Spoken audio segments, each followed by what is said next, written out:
Got all I need life.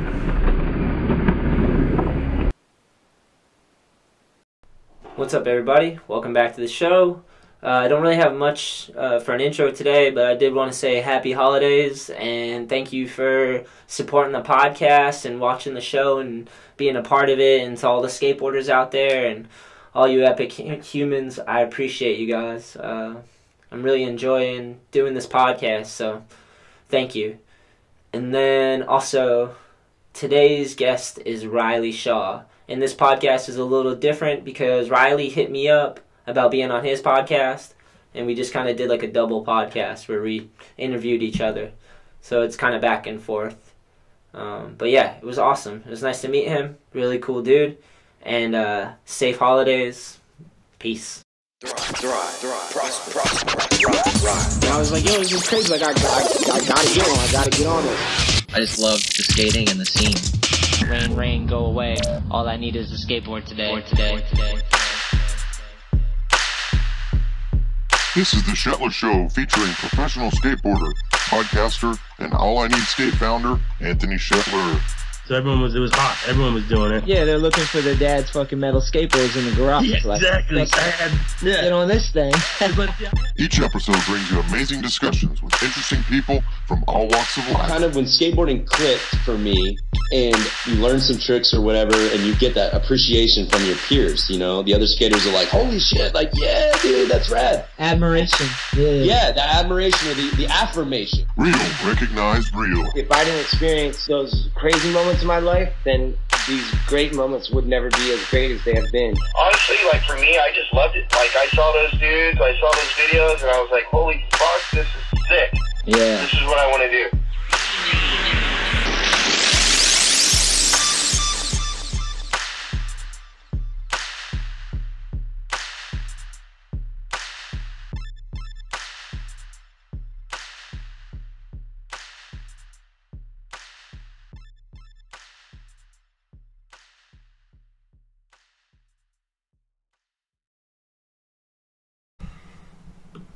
Yeah, but just like general errands and stuff like that. And then I did some Christmas shopping, and because that's coming up. Yourself? Kind of the same. I just went to the gym this morning, tried to rehab the knee and stuff, and then did some Christmas shopping, ate some food. Pretty like average day, I guess. Nice. And I know you did something to your knee, right? Yeah. So I've gotten a few different answers from doctors and everything, but basically I've been told my meniscus is torn. I've been told it's just an ACL sprain, but I haven't really gotten like a straightforward answer. It just kind of, it's pretty jacked, I guess. Did you get an MRI? Yeah, I did, but it was back in like June, and they said it's been damaged since then. I don't have the best health insurance, so I don't know if I want to get another one. It's kind of expensive. Fuck yeah, it is. They rob you. Yeah, I did. I've been through. What's that? You got a bad knee, don't you? Yeah, I've been through hell with my knee, but to be honest, it's rock solid. It's been like, yeah, I'm fucking amazed, dude. Cause like, let's see. 16, I think, I tore my ACL. Okay. No insurance. Just fucking trying to kickflip these 12 stairs in New Bedford, and just landed awkward and the knee buckled. Just skated through it. Just like stayed off it for a long time. Knew something was wrong with it. Never had insurance, so I never went to the doctors to like make sure, and just rehabbed it myself. I even got like a gym membership just to like, because I was like persistent. I'm like, there's no way I can't just work the muscle up and around it and below it and just like somehow hold this bitch steady. Yeah. So I just like went at it, dude, for years and years. And then like, I don't know, it's like right now it's seriously rock solid. There's a lot of pain. I'm used to like a lot of pain, you know, like physical pain. Yeah. Just from skating, we actually have like a lot of us have high tolerance of pain from skating, so. Yeah, for sure. Yeah, so like, I just can deal with pain well, and I smoke a lot of weed, which helps. Yeah. It helps relax if you're in a lot of pain all the time. But honestly, my knee feels the best it has in so long, and I don't have an ACL. I never got it fixed. The one thing I did was when I turned pro for World, I went and got a scope, and they cleaned out all the fragments and shit floating around, and that made it feel like a brand new knee, to be honest. Just like, I must have had a lot of shit floating in there, because it was always, dude, it was always swollen, you know? Like, I would skate, get like 2 days of skating good, and then it would be swollen again, and I just couldn't beat that, you know? And then, once I got that scope, no more swelling. Sick. Yeah, but that being said, I have bone on bone, and I can feel that. Like, if I jumped down, like, if I was going to skate like a 12 stair right now, just the stairs, like the rail I could take because it's less impact, but like the stairs, if I was just going to sit there and huck like 25 tray flips or something, like, my knee would be destroyed, you know? I bet. Cause how old are you now? 35. 35? Okay. I have no desire to huck a tray flip down for that many tries anymore either. Yeah. I already did it. It's fun, but... No, but you've been killing it for a while. Thanks. You started skating in Massachusetts? Yeah. Okay. Well, technically New Hampshire. Okay. So, I was living in New Hampshire, and the trailer park, and this kid, Dale, was out skating, and he could do a kickflip already, and I think he could do a tray flip. And he was just, I went to this girl's house, because I remember she was like, asked me if I wanted to hang out. I didn't know she had a boyfriend or anything, so I was like, fuck yeah, whatever. Just go hang out with this chick, right? And then I got there, and she had like a dude or something. It was Dale, and he was tray flipping in the thing. And then me and Dale just became best friends, and we both forgot about her. Like, seriously, like... Works. Like, I don't even think we hung out with her anymore that day. I think we just, like, he got me into skating, and he had an extra board, and I was just like, fuck yeah. Nice. What about you? I grew up, so I grew up in a really small town in North Georgia. I moved now, but I grew up in a place called Pickens, and my older brother, he got into skating, and so we both kind of got into it at the same time. And my dad, he, like... I don't know how we had this, like, opportunity or whatever, but he was like, yeah, you guys can either get, like, I think it was, like, a go-kart or, like, real skateboards. Like, we had the Walmart boards, but he was like, yeah, you can have, like, real skateboards, like, get them from a skate shop or whatever. And we were like, we want the skateboards. Like, we don't care about a go-kart or whatever, so... Go-kart is tempting, though, I'm not gonna lie. Yeah, I was surprised, like, looking back that we chose the skateboards, but we did. I'm glad I did, so... Yeah, solid. We both started skating, and just, I remember he was way better than me for the longest time. Like, he learned kickflips right away, and it took me probably a solid year to learn how to kickflip or anything, but... Why do you think? I don't know. I was bad at it, to be honest, but it also made me want to work that much harder at it, because I guess at that age, like, I did, like, sports and other stuff, but other things were fairly easy. Like, you know, you can hit a ball and, like, you can shoot a basketball and stuff, but skating was different, so it was like, it was difficult. Hold on, I'm gonna shut this off. Nice. Oh, I should check my ringer just in case. Nice. My bad. No worries.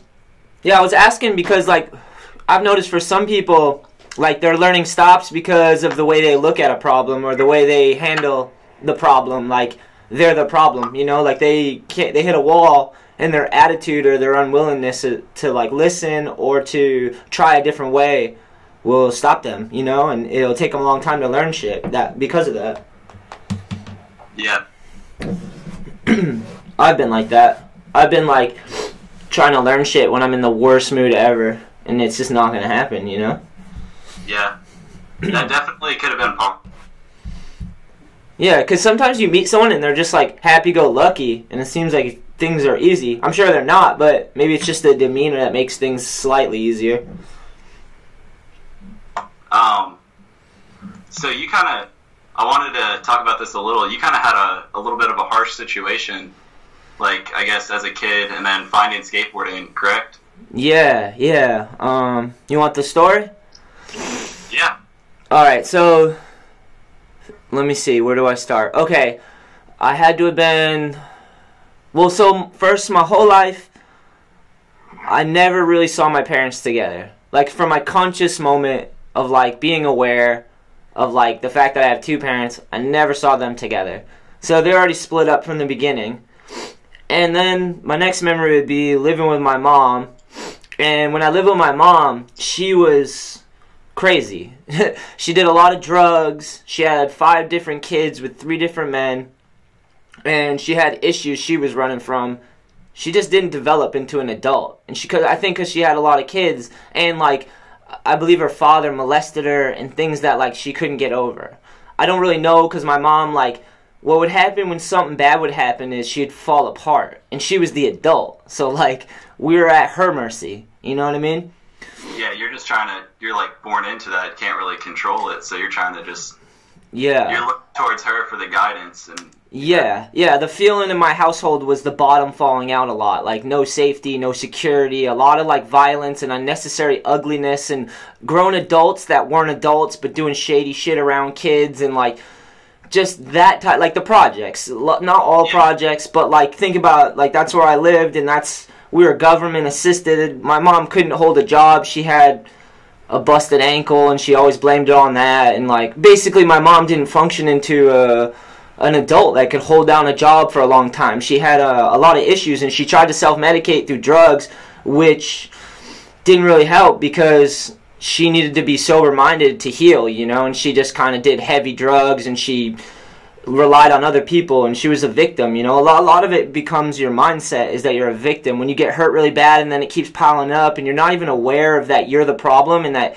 or it's too hard to face the mirror of, like, damn, like, this happened, that happened, I compromised here, and this is what, you know, like, so for her, she had that issues, and then I would live with her, and the bottom would fall out a lot, and I was just like, fuck, but the good thing about that would be that I always, like, wanted to do good, because I was like, dude, I can't copy these people. Like, I can't, that's not productive, that's not helping. I was always had to be in the position of the adult, where I was like, They couldn't understand what happened, and I'm like, well, what happened was you did this, and that fucked us here, and blah, blah, blah, as a little kid, you know? And then, so, growing up, I felt like I was preachy to people, you know? Because I'm always, like, quick to notice something. I'm like, oh, we gotta be careful, this leads to that, you know? Like, let's be aware. And, I ended up living with my father. My father was in a motorcycle gang, the Devil's Disciples, and he was a great father. Like, I was living with him because the state would always give me back to my mom. There's been a few times where we had to go to court and custody, and my mom and dad were always fighting, and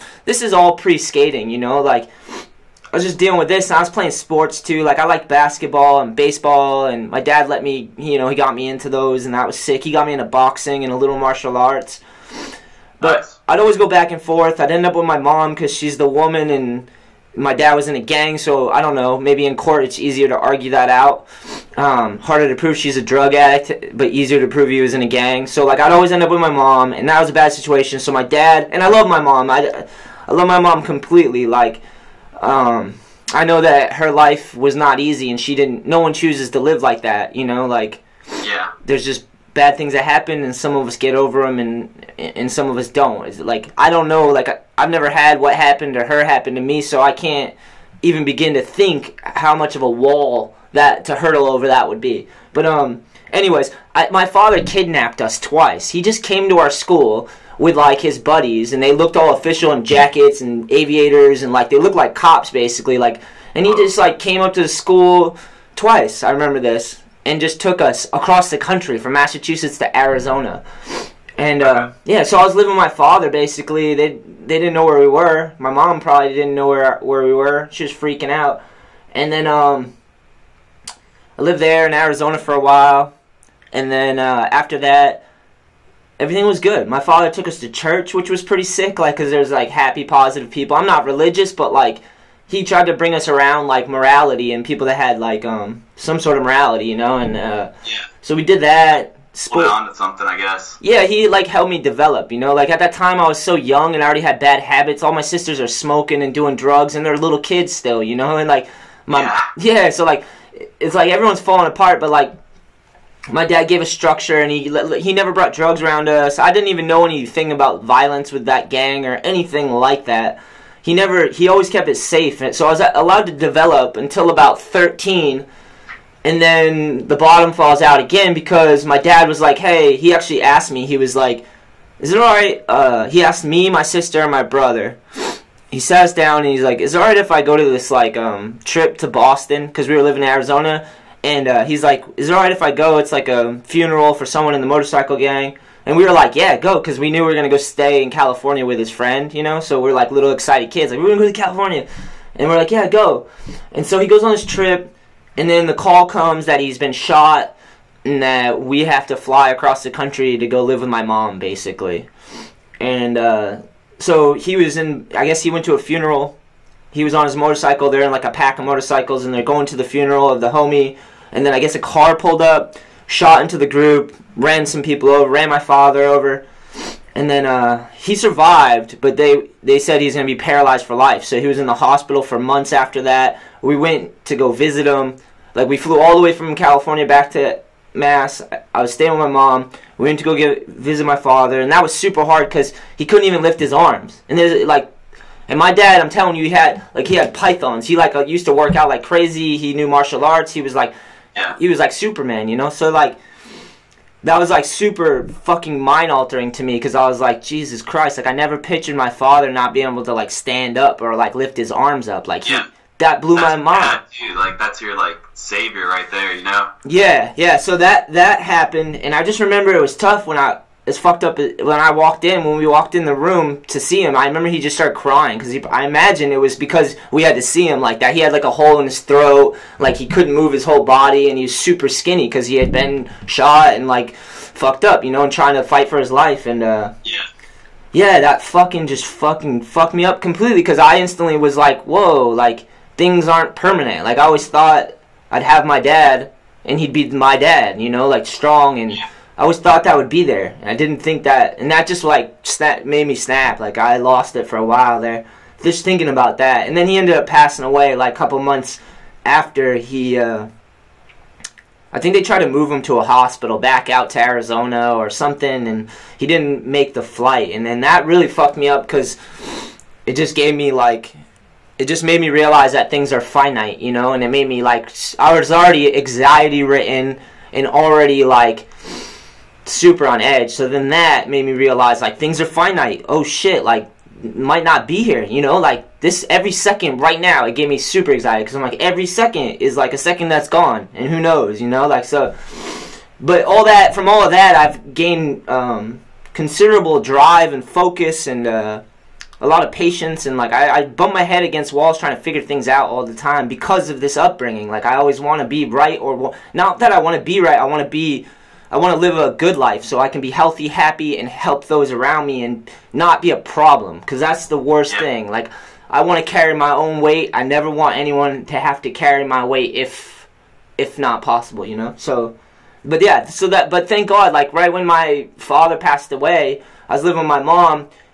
We were in New Hampshire in the trailer park. That's when I met Dale. And then right from there, we ended up going to New Bedford, living in the projects by the high school over there. And that's when I found out about Solstice Skate Shop. So I was skating for about a year, and I found out about a skate shop, and they were like so cool. And then I got turned on to skating, video parts, all the boards, all the t-shirts, people's opinions, like the fact that there's crews and all this fucking the skate world that it is, you know. And then I was just like, none of my problems mattered because I was like, oh, this is all I want to do. It wasn't even like a question. It was like, these people are cool. This thing you'll never beat, and it's fucking endlessly entertaining. And you know, just trying to learn to balance on it, and then do tricks, and like the fact that you could do all that, and then seeing all the videos, and like just blew my mind. So then that's all I need right there, you know. It's like finding like a secret like society or something as a kid, like when you discover it, because you're just like, what? You keep finding out more, you know. It's like, oh, you can do tricks on this thing, and then you're like, oh, there's shops, there's sponsors, people make videos, it's just, there's video games, like, everything just seems like a new discovery at that age. Yeah, absolutely. It's like a whole world that you discover, and you just have to learn all the names and all the styles and all the characters and personalities, and then just, it's insane. It's like Pokemon. Something weird to compare it to, but I don't know, dude. How about you? What about how was your upbringing? My upbringing, it was pretty good, but it wasn't typical, I would say. Like, definitely had a good family situation. Like, my parents, they're still married to this day, but I mean, I was homeschooled, so that's kind of a little unusual, you know? Like, I didn't go to school until 8th grade, public school. Yeah, that seems strange because were you socialized? Did you go to events if you weren't? Yeah. You were? All right. Yep. My parents did a good job about making sure that, like, I wasn't just kind of contained because I think a lot of, like, kids who are homeschooled or whatever get a bad rap because they're not very social and they're kind of awkward or, like, strange. Not that I'm not awkward or strange, but, you know, me and my brother, we would always do events and stuff, and, like, once we found out about skating, it was, like, skate park every week, so that was, like, our kind of crew and everything, but it was different, like, I wouldn't wake up at, like, 6, get on the bus or anything, wake up at, like, you know, maybe 9, do school for, like, 3 hours or something, and then, we both played guitar and skated, so we would either play music for like an hour or go skate in the driveway or something. Had like a little flat bar out there. So we would do that. But yeah, big family. My older brother, he's adopted.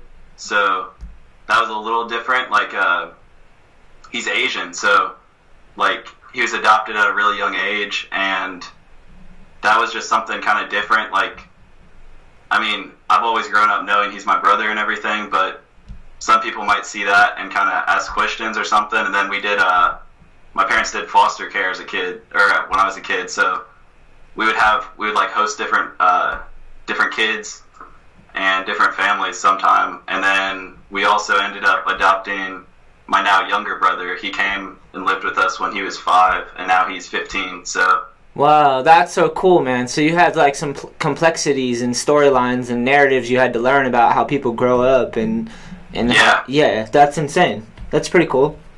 I think it helped me, like, I don't know, I think since it was like a little less structured than the average person, it helped me be able to relate, because I mean, I feel like I've seen like different sides, and I can kind of understand like why people are the way they might be. Like I have one friend, kind of similar story to you, where he's just kind of maybe like a broken home and everything, and used to get angry a lot as a kid, but like I guess I kind of was able to see why he was like that, and I don't know, I've always tried to have empathy. It's something I had to learn as I've grown up or been a little more conscious of, but yeah, it's something we're gonna have to keep remembering too. Yeah. Yeah, I was like that. I was super angry, and like it's so easy to dismiss that person as an asshole, you know? Yeah. And they probably are, but that doesn't mean that's all they are, is an asshole. It means that maybe you don't know what they're going through. Like that's my whole thing, is I'm like, nobody wants to live a shitty life. Nobody wants to be unhappy. Like if you could design your life from the beginning, you wouldn't go, hey, I'd want to be a dick to everyone, you know? Yeah. You'd be like, no, I want to have friends and family and comfort and safety and like your needs, you know, and then be modest. So yeah, for sure. That's cool, and it's good to hear that your parents are still together, because a lot of parents break up, man. At least where I'm from, there's a lot of broken families and parents that didn't keep it together. And I know like not all relationships should stay together, but I just like when I hear like, hey, my parents are still together, they're in love, it's been 20 years, like, because that means they've been working at it for 20 years and growing together, which is unbelievable.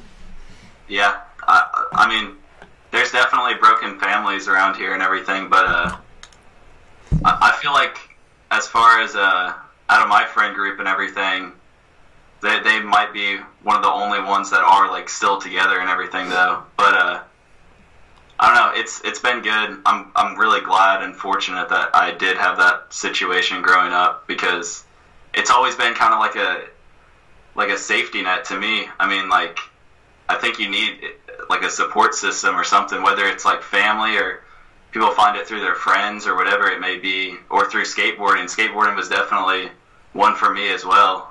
Yeah, for sure. We all need a community. We all need people to play roles. We gotta, everyone's trying to contribute and help and move forward. And if we can all do that together, that'd be amazing. I like this. Excuse me. You're good. I just one thing I want to say though about going back to my upbringing is I've never ever used it as like an excuse. Like I've never tried to use my my upbringing as like, this is why I am, or I'm angry at the world or whatever. I always used it as like fuel to be like, try to be better, to like do better, to not hurt people, like to try to not keep those same demons that my mom had, not to spread them, not to keep them in my life, not to pass them on to anyone through my actions. I tried really, really hard, because some people, when they're young and they like to like glorify their pain, and like revel in it. And it's like, you want empathy, but like that goes on. 25 turns to 35 and you're like, this person's still like wallowing in their own pain and they could have corrected it by now. It's just like, the whole thing, misery loves company, and like plenty of people you can find that all you can do is hang out and complain and curse life, and be pissed off all the time, and an excuse to stay and not develop and grow into an adult,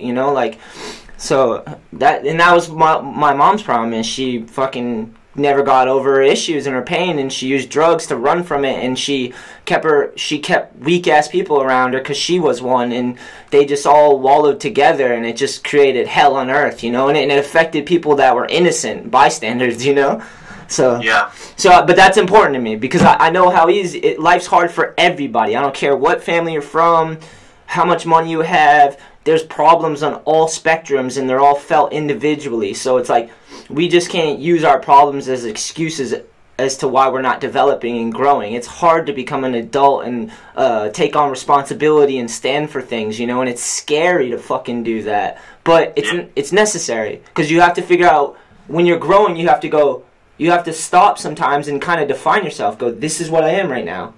That way you can know what to move past, you know what I mean? Like, okay, right now I'm this, I'm stubborn, but I'm this, I'm dedicated to this, that, and then you can keep going and growing. But most people like define themselves and then they feel like they're stuck to it, Yeah. But it's an important part of the process, that's all I'm saying. I think your situation definitely made you more like aware of it than a lot of people, I would say, because I think there's a lot of adults that still aren't aware of it, that they need to be like consciously and constantly like developing and thinking about their actions, because I don't know, I like people who have a lot of passion and aren't afraid to like go after something or just live, because I think a lot of people are content with just kind of going by through life without like any passion.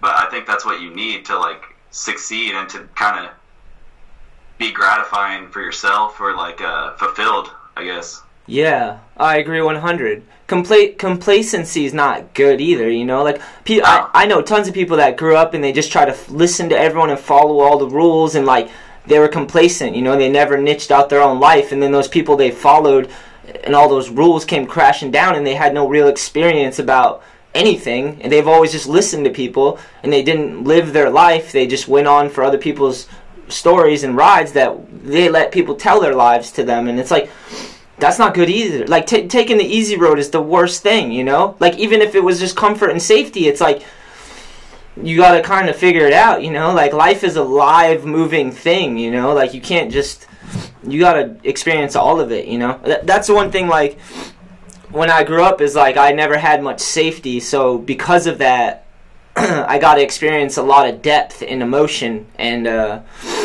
more than most adults experience in their whole life sometimes, but there's like sweet joy that comes from it. As fucking dark as things can get, the opposite end of that spectrum exists too. Like, so sometimes I feel things and I'm like, I have joy a lot, like, because of that depth of like feeling the opposite so badly that I know, like, the ends are crazy, The truth's somewhere in the middle, But I know a lot of people do that. It's easier to be like a sheep and to listen and think people are going to make it safe for you. Like, a lot of people just listen to the government or listen to the teachers and listen to these people, and they tell them to do this, and then all of a sudden a recession hit, and then all those college degrees that, you know what I mean, that are no longer good, or they listen to the church, and then all these scandals break out, and the church doesn't have answers, and like, it's like, yeah, it's like you should always question something, you know, like you should be trying to find out your own information, your own knowledge, even while you're learning, you know?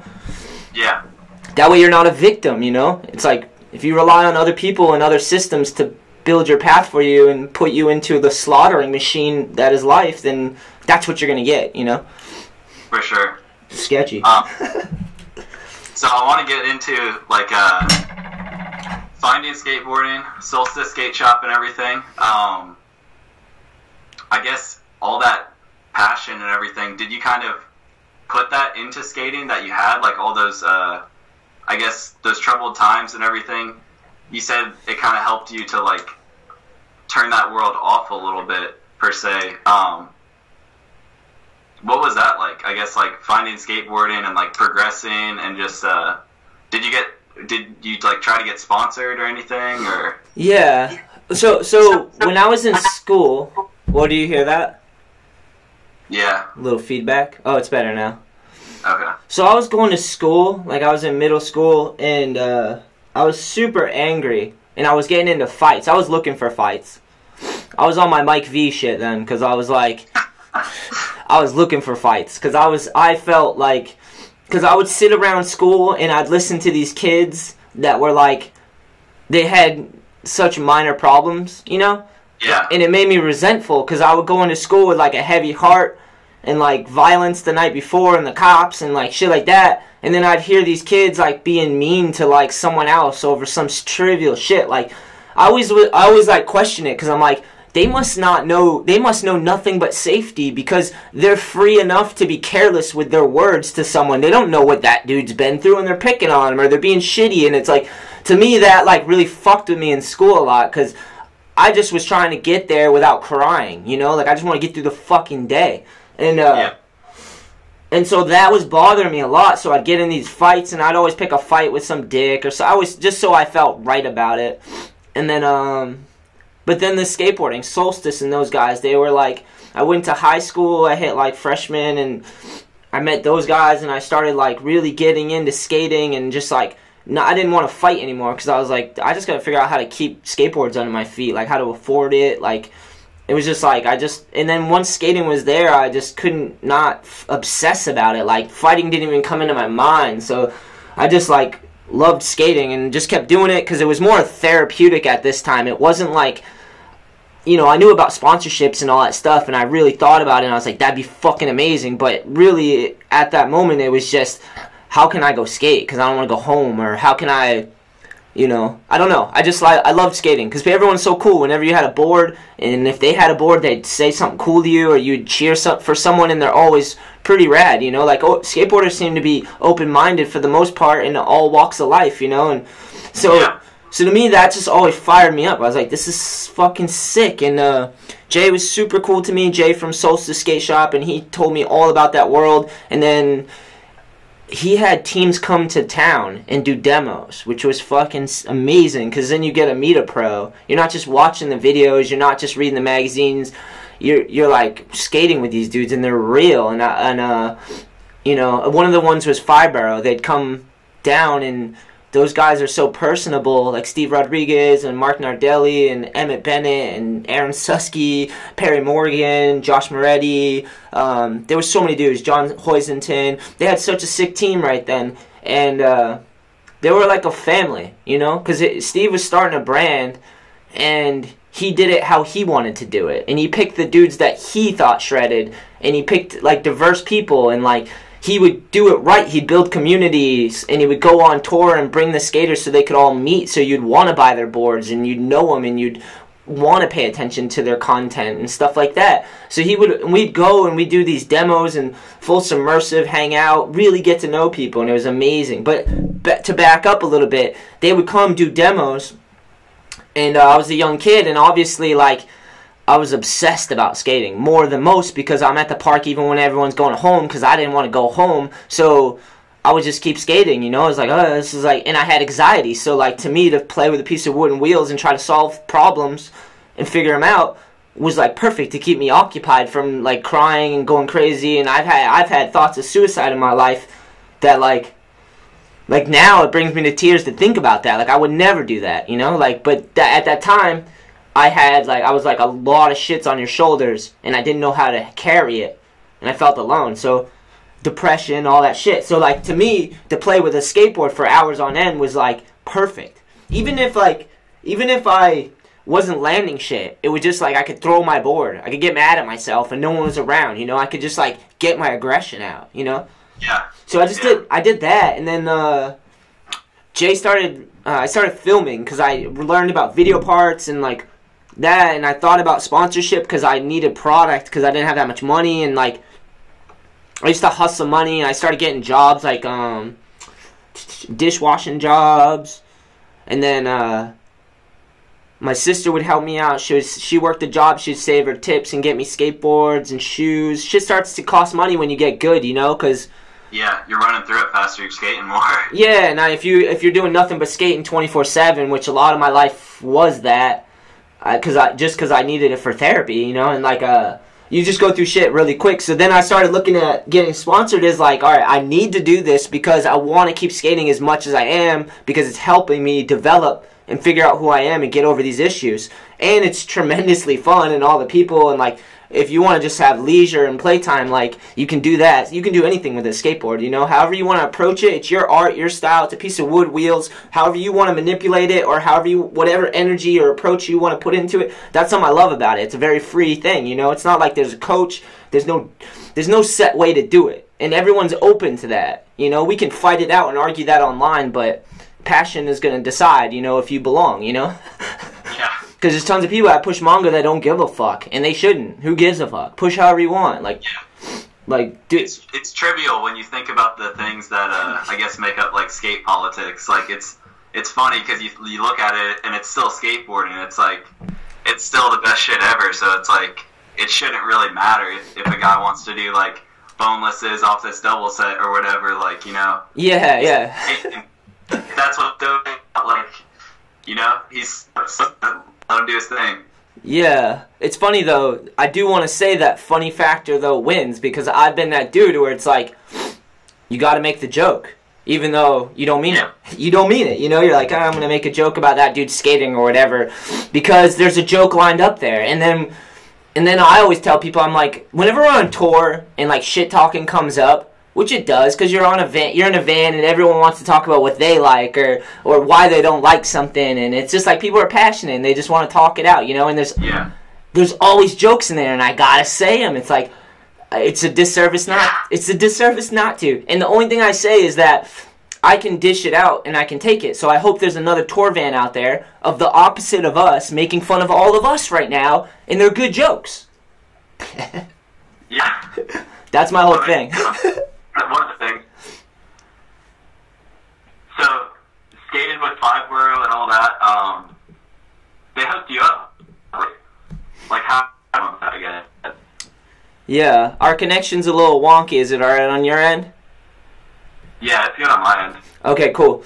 Yeah, Five Borough, to flash forward a little bit, I started making sponsor me tapes, recording every trick I could do on anything I could do, scouring New Bedford, getting in arguments and fucking with security guards and all that stuff, and but getting the clips, making 2-minute sponsor me tapes, because Steve R was like a firm believer in like working hard and earning something, and that no one's gonna give it to you, and he made us earn everything, you know, like he did a lot for us, but he made us bust our fucking ass to do it. He made us look the owners in the eye of the shop and thank them and shit like that like people don't do, you know? Like, there's vans of people out there touring that are sitting in the van just getting fucked up and not even meeting people and just like relying on their cool gimmicks to try to sell something, you know? Like, he would make us go in and talk to the kids and the people and everybody, and it was like, that was work, you know? As a little kid, I was like, this is sick though, you know? And then my first trip with Fibro, he literally took me from the projects of New Bedford to Japan, which was insane. Yeah, I went there, culture shock, like fucking blown away. But really enriched my life, you know, just getting outside of the U.S. and give me a whole perspective on things, because I was so stuck in a bubble of, like, anger, pain, just fucking New England ugliness that we have here sometimes, and, you know, the worst of it, and I just needed to get outside the country and see what it is, and he took me out. That was so sick, and then from there, I skated for them for years. We did non-stop demos, and he hooked me up with enough boards always, and he helped me get other sponsors like Spitfire and Thunder. He put me in touch with the guys at Deluxe, and I ended up going out there and skating with all those dudes and checking out their operation. Again, another huge opportunity. I have Steve Rodriguez, like the mayor of New York skateboarding, like helping me get hooked in with SF and Deluxe and Thebo and Gabe Morford and all those dudes. Like, I was out there with Ernie Torres, Peter Rondetta, Chris Tremblay, like Huff was around, like all the dudes, anybody you can imagine from that time.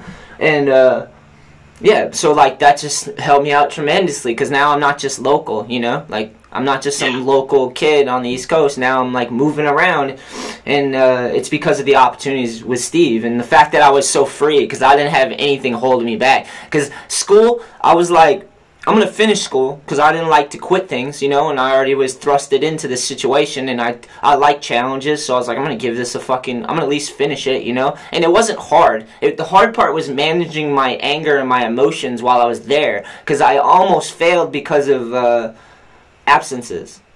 Because I just didn't want to fucking get out of bed. I didn't want to go. I'm like, no, I'm going to go deal with some stupid shit and listen to stupid shit. I was just super mad. I had a lot of issues. And, yeah, then I just finished high school, and then after that I was like, fuck this, I'm fully gonna pursue the skateboarding thing. Like, I don't give a fuck. I could be, like, I've lived off of nothing my whole life. I feel like I was born into a recession. Like, I wasn't worried about money or anything. I was just like, I'm gonna figure this out, and I knew I could work if I needed, you know? Like, I knew I could, like, be personable and meet people, and if I needed to get a job, I knew I could. Like, I always relied on my work ethic. So that's sick, though. So going to Japan and everything, were you still in high school then when you were getting hooked up and everything? Yeah. Or was that after? No, that was like, my timeline's so fragmented. I'm sorry if it doesn't make sense, but no, you're good. I think it was like 16, 17. I went to Japan with those guys, because I remember, like, I almost didn't finish high school because I had so many absences, and I think it was that trip, actually, so I might have been 17, 18, so that trip, I think, was the one that put me over, and they told me, like, I never even went to graduation. I was like, fuck that, I'm done with this thing, I don't even care if I graduated or not, but I went on this trip knowing that it was going to put me over the absences, but my grades were fine, because, like, I would get the minimum done. I would just do it, because I'm like, I just want to pass this, you know? I actually had a moment where, I would just, like, cheat off my friend in math class, and he was just down. I was like, alright, well, I'd never have to do homework again. Until they caught on to us, so. But, yeah, and then I remember they were like, yeah, like, months later after high school, basically, the principal ran into my mother somewhere and was like, why didn't Anthony go to graduation and get his diploma? And, she was like, oh, he passed? And he was like, yeah, he passed, alright. Oh, and the one catch was they kind of lured me back in, because they were like, yeah, he's passed, but he has to make up for the time, so he has to take a class, summer class, and shit. Yeah, so I just did that. I was like, okay, typing, because I just am pretty good with computers and typing, and like it was like easy, because I like the challenge of like not looking at the keyboard and like typing words per minute and like writing out stuff. I liked that a lot, and so I did that. And Brandon Westgate's dad was in my typing class. He was like in his 40s, and he's just like finger pecking, like. I was like, and I didn't know it was his dad at the time, because I knew Brandon, but I didn't really know his dad that well. And the whole time I didn't know it was his dad. I'm just like looking over this like dude with a mustache that's way too old in the summer class, and pecking away like a caveman, and I was just like, this dude he's not going to have anything to do with computers. Why is he doing this? And then later on I found out it was Brandon's dad, and it's so funny. His dad's the best dude ever, though. Really? That's funny looking back. Yeah, strange. Did you know him at the time? I didn't. No, I didn't know Brandon's dad. Gotcha. I only knew looking back, because I met him later on, and I was like, you were in my typing class. And then I graduated, and I gave my mom my diploma because I didn't plan on doing anything else with school. One, I didn't have fucking money. You know what I mean? Like, literally growing up, I would have no money for even clothes and shit. Like, I had to hustle to get that shit. It was a lot of fucking hand-me-downs and free clothes and food from whoever's charitable. You know, like. Yeah. So, like, I didn't have money. I wasn't even stable enough to work, really. I would work, but I could work, but I just, like, again, trying to manage my emotions and my thoughts and not go crazy as hard, you know? I liked the dishwashing job because it was frantic and, like, multitasking and, like, a lot of shit going on, so I just could be in my Fantasia mode, like, too much shit to do, just keep it going, you know, not thinking, you know, basically. I use work as, like, a not thinking mechanism, although, like, my work has changed now. It's a lot of thinking, but back then I just wanted, like, mechanical shit, and a lot of it, I could juggle a lot of things at once just to keep my mind occupied and off of, like, shit I just couldn't control, basically. I got you. Yeah, but skateboarding helped with that again. Once again, like, thank God for skateboarding because you can just skate and get in the moment and, like, break a sweat and, like, get lost for hours. Like, I get lost, like, the other day I skated for, like, 4 hours. I had, like, 3 sessions. Like, it's so cold here. I went outside and I stood out in the cold for 20 minutes and I went back in. I'm like, dude, I feel like I could have another session because that was an ice bath. So I just had another 3-hour session. I just skate till I couldn't skate anymore, you know? Sick. Yeah, it's fucking sick. And then, yeah, so I rode for them, and then Birdhouse, Donnie Barley. Yeah. Donnie Barley reaches out to me, which is, like, saying it out loud is fucking sick, you know? Like, yeah. Coming from the East Coast and just knowing what Donnie had done with his skating and his ability and his style, and he was like a trailblazer out here, you know? He's the older dude that was just crushing it and revered, like, skater, like, street skating style of the year and stuff in Trans World, and, like, everybody knew Donnie, you know, his push and, like, his approach, his attitude, like.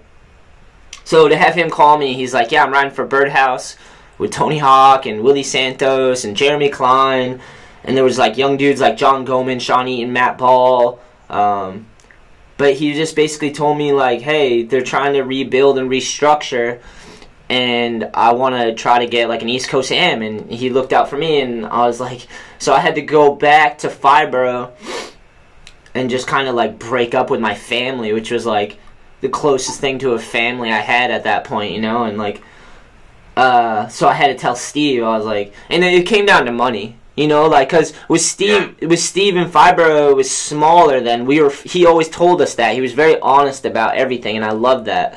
He was like, look, man, like, I can take you on trips, and I can give you product, and, like, I can help you find sponsors, and I can try to help you build a skateboard career, but it's going to take a long time, and there's going to be ups and downs, and you're going to have to work for every little bit, and even then, still might not happen. Of course, me being fucking thinking I can beat the world always, like, I just, like, didn't even think about those words. I was like, whatever. I believed what he said, but I just was like, not a problem for me. Like, you're talking to me, dude. You're talking to me. Like, can overcome anything. That was, like, my attitude, because partly I had to have that attitude, but so then I got the chance to ride for Bates and Tony Hawk and all those dudes, ride with them and skate with them and travel, and I just couldn't say no, and they were willing to pay me, because Steve couldn't pay me. He's like, you know, we're growing this thing, and it is what it is, you know? So Donnie was like, yeah, I can get you a paycheck, and this is, like, an unbelievable opportunity. And so it was really hard for me to go back and just talk to Steve. I knew he'd be fine with it, but, like, I don't know. The thing about it was, like, it wasn't just me. What ended up happening is, like, I went, and the thing is, like, me and Westgate were, like, inseparable, you know? And even the team manager for Fibro was Seamus Deegan, and me, Seamus, and Brandon were, like, kind of like, you get one, you get all type deal. Okay. Just because we're, like, we would just link up and all we would do is film and skate. Seamus would film us. That's how we made our career, basically, or whatever you want to call it. Seamus and me and Westgate would link up and just film all this stuff, and then we just started. Seamus was like the mastermind, you know, like, he was the Fibro, he helped build up Fibro for years, and then he started, like, kind of talking about things and talking about Birdhouse and talking to Donnie, and then Donnie reached out to me and I said yes, and it just I knew what was going on. Basically, they were going to take like a portion of Fibro's team and bring it to Birdhouse, basically. And but it started with me. I said yes, and then after that, Brandon Westgate, Susky, and Seamus ended up moving from team manager from Fibro to the Birdhouse team manager and filmer. So like that was super hard, you know, because I was like, God, we just took like this company that built me up. We just took their like half their team away. So yeah, that was rough. But I told him, I said at that time, and I feel like an asshole for saying this, but I told him I was like, I don't think I could have what you have if I stay on Fibro, and like I want to have my own thing. Like I told him that. Okay. I already knew that then. Weird. I was like, I want to do my own thing one day, and like I don't think I can have it if I stay here with you on Fibro. Like it just, I don't know if I'll be able to get that, and this is an amazing opportunity to like go do some shit with a lot of people that have done crazy things in skateboarding, and it's Tony Hawk, and there's money involved, so I can like even focus more on my craft because I don't have to worry about a full-time job, you know. Like I could just obsess about skateboarding on a fucking on like the highest level you can, you know. So I took that opportunity, needless to say, you know. Yeah, it was the next step. I mean,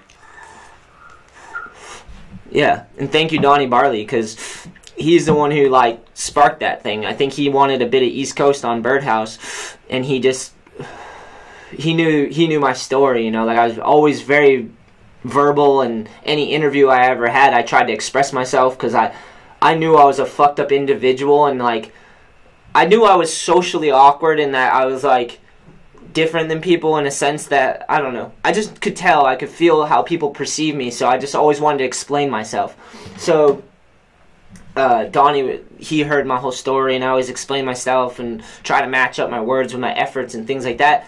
And it's so sick that he gave me that opportunity, and he ended up helping me just knowing who I was and how hard I was skating. He's told me that a lot. He's like, dude, you're killing it and you're a good dude. And I was like, and that's why I did it. So Donnie's the fucking, the Don forever, you know? Yeah, great. So, did you go on tour with them? Like, did you travel a lot with Birdhouse and everything? Yeah. So I went to Tony's house. I skated at a skate park. I saw Riley Hawk before he was like Riley Hawk. He's just a little kid, and like, it was so sick. He was super cool. I went to, at that time, Birdhouse was in Blitz Distribution. So Blitz Distribution was like Elwood. Blitz Distribution was like Baker, The Firm, I think, Birdhouse. It was multiple brands, and so I got to see all those teams and all those people. And I'd go into the like art studios, and like Jeremy Klein's in there like doing hookup shit and Birdhouse stuff, and I'm just seeing all these dudes. That was sick. I would just go in there and annoy the fuck out of everyone, and just skate in the parking lot of these like Orange County in like industrial areas, you know, where all the brands are. They're in these big flat lands, and that was sick. Birdhouse actually gave us a 16-passenger van with a gas card, and they paid our rent, so we had a spot in Long Beach, and it was like me, Westgate, Seamus, Matt Ball, Sean Eaton, John Goman. We all just piled into this like second-story apartment in Long Beach. In Long Beach, this was like right when it was starting to pop off. Everyone's moving there, and like Cherry Park's coming around. It was a little before Cherry, but it was coming, you know, because skating was boiling.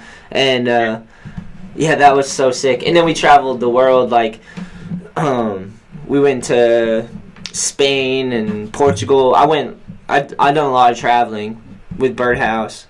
That was trip. And I got in a bunch of magazines, like you name it, because I wanted to be pro, you know. Like if I had this opportunity, I was looking at it like I didn't want to blow it, basically, because I had other dudes on the team, like for instance Matt Ball is a good example of this, and I hope he's doing well now, but I haven't seen him in a long time. But he made riding for Birdhouse really awkward and hard for me, because his justification was he was from Vegas and it's cool. So like he thought being shitty and sneaky and shady and making fun of people and being manipulative and abusive with your language was like fun, you know? And to me, I was like, I can't deal with this shit, dude.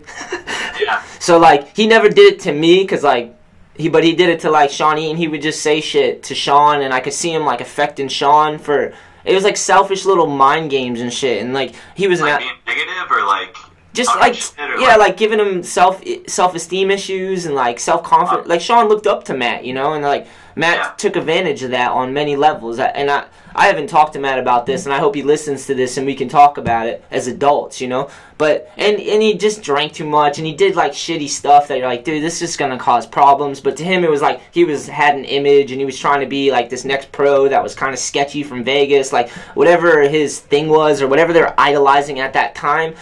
So he made it hard for me, but everybody else was, like, fine, you know? Like, but yeah, I just remember that, being like, damn, you know? But I also had a lot of good times with Matt, so it's really hard, because, like, you know, I'm a young kid, and I'd like to be reckless at times, you know? I never wanted to hurt nobody, but, like, I wanted to get into some reckless shit, and we get into some reckless shit, and we had good times, but like, I don't know, he made it hard for me, and, but that's fine, whatever. I gotta travel, all that stuff, I got in all these magazines, shot with, like, you know, Atiba and Dave Swift, and all these, like, legendary photographers and filmers, and got in all the videos, every magazine, because I wanted to get, you know, to me it was like, you have to be in every magazine, get a checkout in every magazine, that way everyone knows who you are, because why the fuck else are they going to want to buy your boards? Like, skating, yeah, obviously, but you got to get it out there. So we did the print, every magazine, Skateboarder, The Skateboard Mag, Trans World, Slap, like, all of it. I would just link up, because I wrote for Birdhouse, I was the AM, so Birdhouse, you know, Seamus would call up all these dudes, Joe Brook, all these dudes that shot for these heavy magazines in Southern California,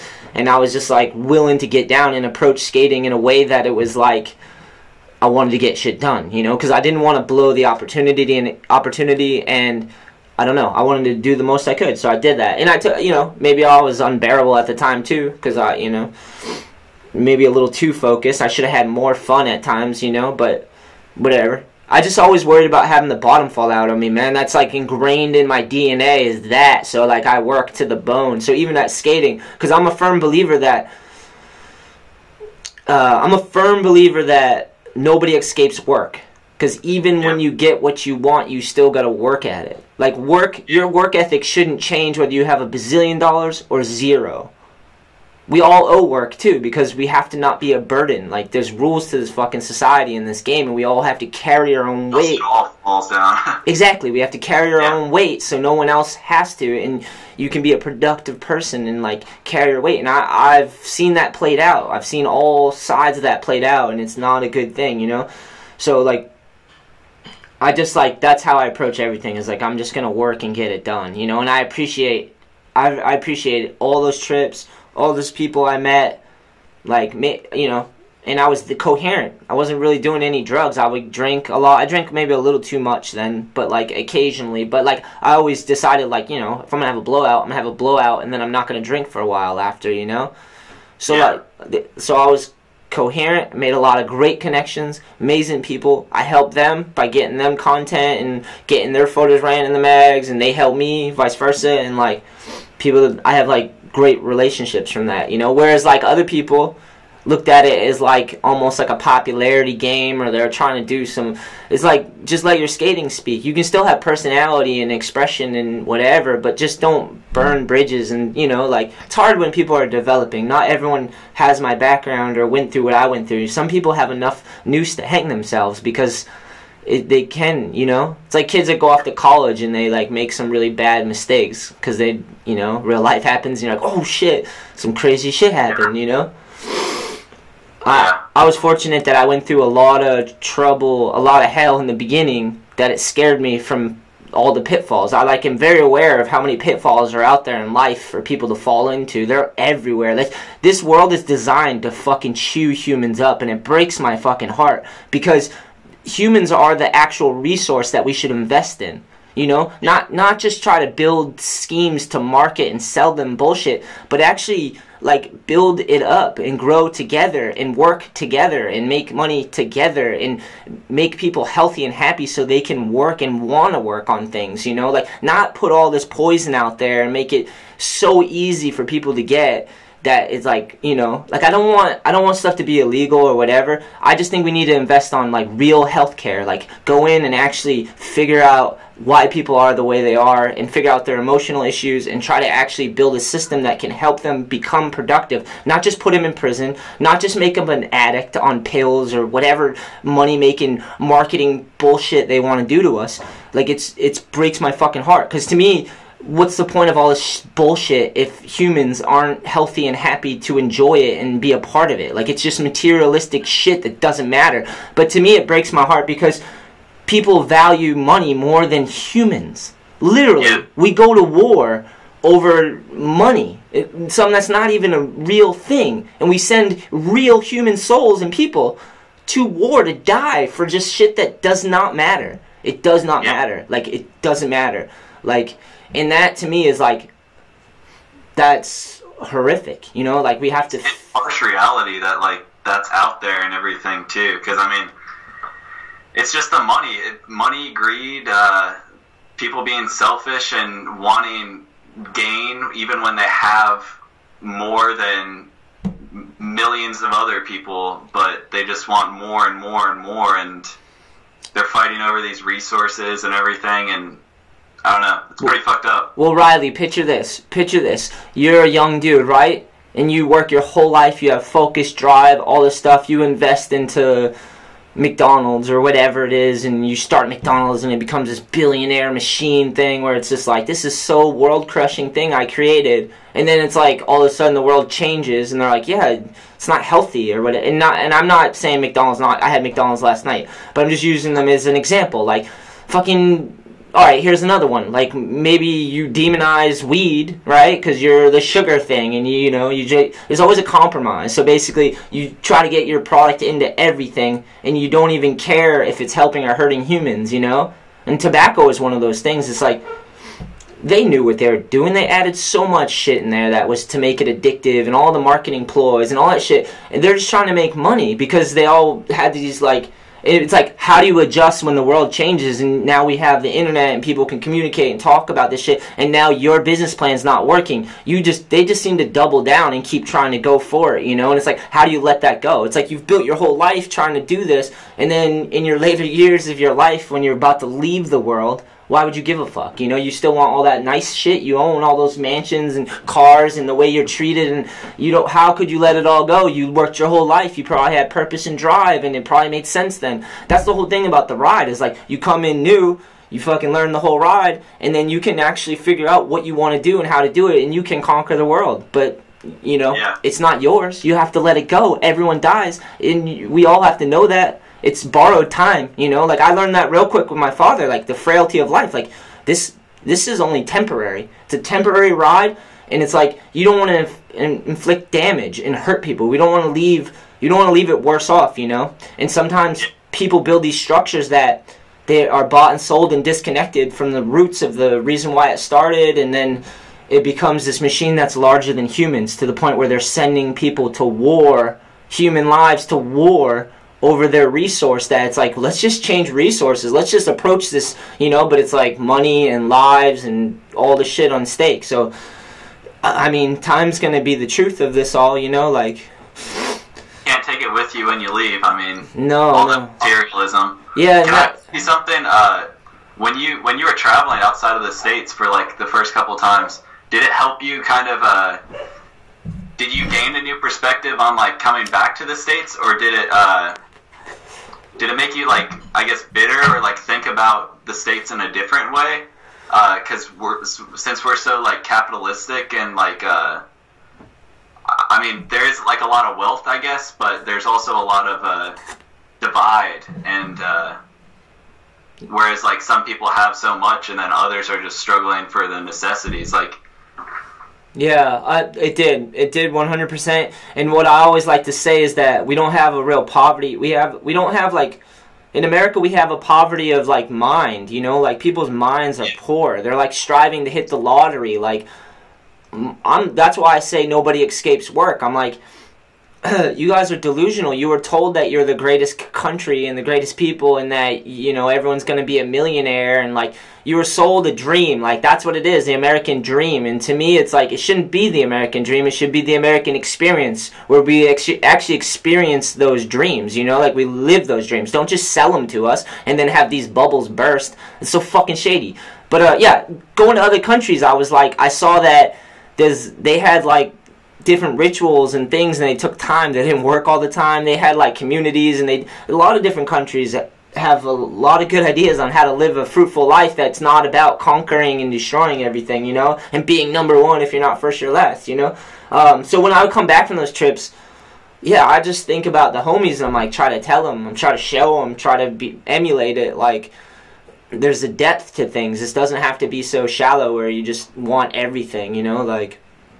Yeah, traveling helps because it gets you out of your bubble, you know. There's definitely, we're indoctrinated. Like, we definitely have our own TV shows, we have our own radio, we have our own and it's like you got to get outside the bubble so you can kind of reflect and look back and then know how to fix it, you know. I mean, that's kind of part of growing too, is like people like will take psychedelics or whatever so they can go out of their mind and lose it all and go into chaos, and then look back at their life and be able to look at themselves from outside their body and come back and be like, oh, I could do this different. Like, things are great, you know what I mean? You kind of scare yourself and you come back, and just like, people get stuck in routine every day, you know? If you work a job every day, your time is like, the problem with life is that your time is bought up by people, and you got to work for them, you know? And nobody escapes to work, you know? And they know that, you know? So they'll employ people and keep them prisoner just because they know that they need a job, you know? Like, yeah. And not everyone has the skills. That's a lot of things I say to people, young people around me, is I say, you know, just get any fucking shitty job and just go to work and like learn from it. So it'll give you hustle and drive to not want to do that rough job. Like, those rough jobs are actually great jobs. If you can, like, my thing too, like I work at this warehouse spot doing like screen printing and embroidery, and I worked with people and they hated their job, and I was like, I don't hate my job. Like, I like having money, I like having work. It's not what I choose to do, but like I like this, and they'd hate every day, and I'm like, well, now you're just a prisoner, you know? It's like, yeah, you're stuck. To me, I would put headphones on, listen to podcasts, and explore the cosmos of humans and ideas and comedy and music and just the art of life, you know. I was like, even if I owe work and I have to work and do this right now, I'm not going to be down on myself. I'm going to expand, you know, however I can, even if I have to be stuck here, you know. And it's still time somehow with listening and everything, like, you're still growing. Yeah, because I always listen to, like, I try to listen to people that are passionate and have things to talk about, even if they don't always know what they're saying, but they're, you know, it's awesome. That's a good thing. This podcasting thing is amazing, you know. That's why I'm hyped that you hit me up about this. But the thing I would always say is, like, when they said they hated their job, or like, if I talk to someone young now and I was like, why don't you get like a dishwashing job, or learn to bust tables and talk in front of people and serve, you know? Like, to serve is a hard thing to do, you know? And they're like, oh, this is like a shitty job. I'm like, well, work your way out of it. Get any job. Like, the problem is, you can get work. We live in a country where you can get a job. Like, you can. There's other countries that you can't get a job. Like, that's the thing, is we don't have, like, it's people's mind. It's not the actual fact that we don't have jobs and work. It's that people think they're better than that work. It's like, go fucking prove it. Go get that job and be the best version of that job you can. And guess what? You'll work your way out of that job. Because you'll realize, I don't want to do this anymore, and I've mastered it. You got to stay at it for a while, because, you know, learning takes time, even if it's something simple to do. And you know what's a hard thing to learn how to do? Is interact with people over 6 months, a year, and like learn to like these people and learn to work with them and help them, and like them to do that to you. Like, we all need work. You know what I mean? Like, so that's my whole thing. It's like, if we're in the most powerful country in America, right? Like, what are we complaining about? Like, let's go to work, you know what I mean? Like, let's just make these jobs mean something. Like, our time means something, you know? This might be backtracking a little bit, but I wanted to ask you, have you ever done any psychedelics or anything? I know you smoke. Yeah, once. Derek Fukuhara.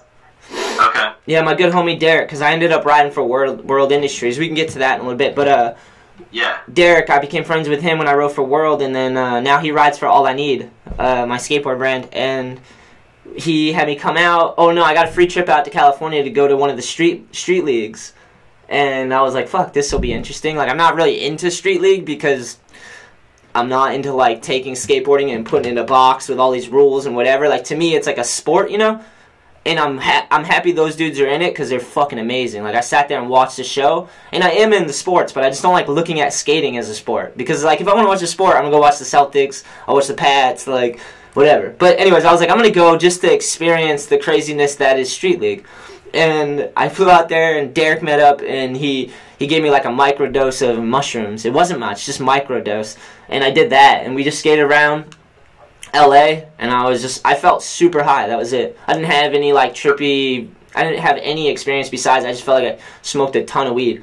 And it lasted for hours.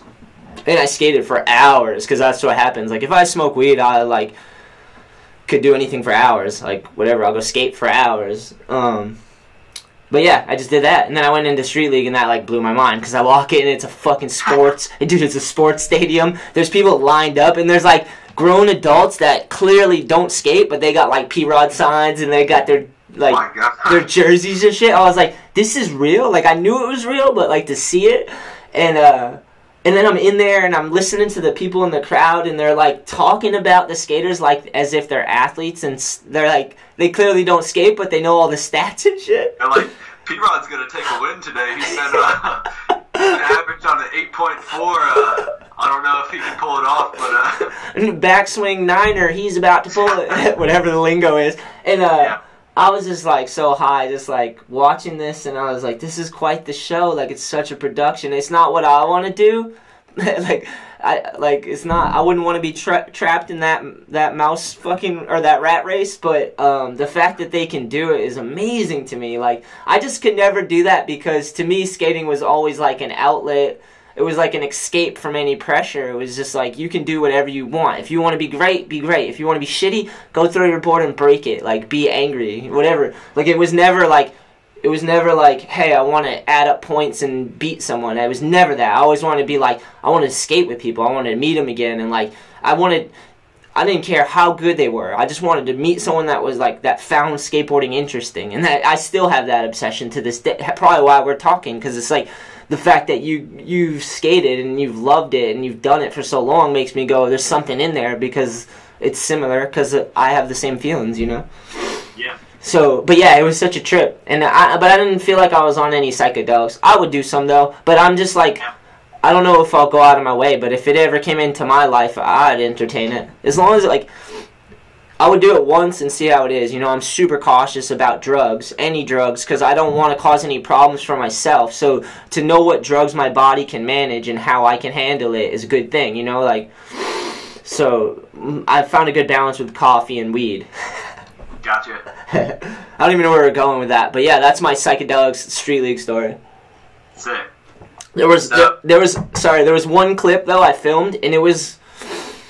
Oh man, it was a time lapse, and it had to have been like 7 minutes long. And literally, those dudes, it was during practice. All those dudes, no one fell for 7 minutes, and it was like switch flip back lip. It was like double flips. It was like all the crazy, imagine them all, big spin heel flips, the late 180s and shit. For 7 minutes, I had a time lapse. You can't even really tell what they're doing, but I knew what it was because I was so far away. But I was like, dude, they didn't fall for like 7 minutes. Yeah. That's insane. I know. Fucked up.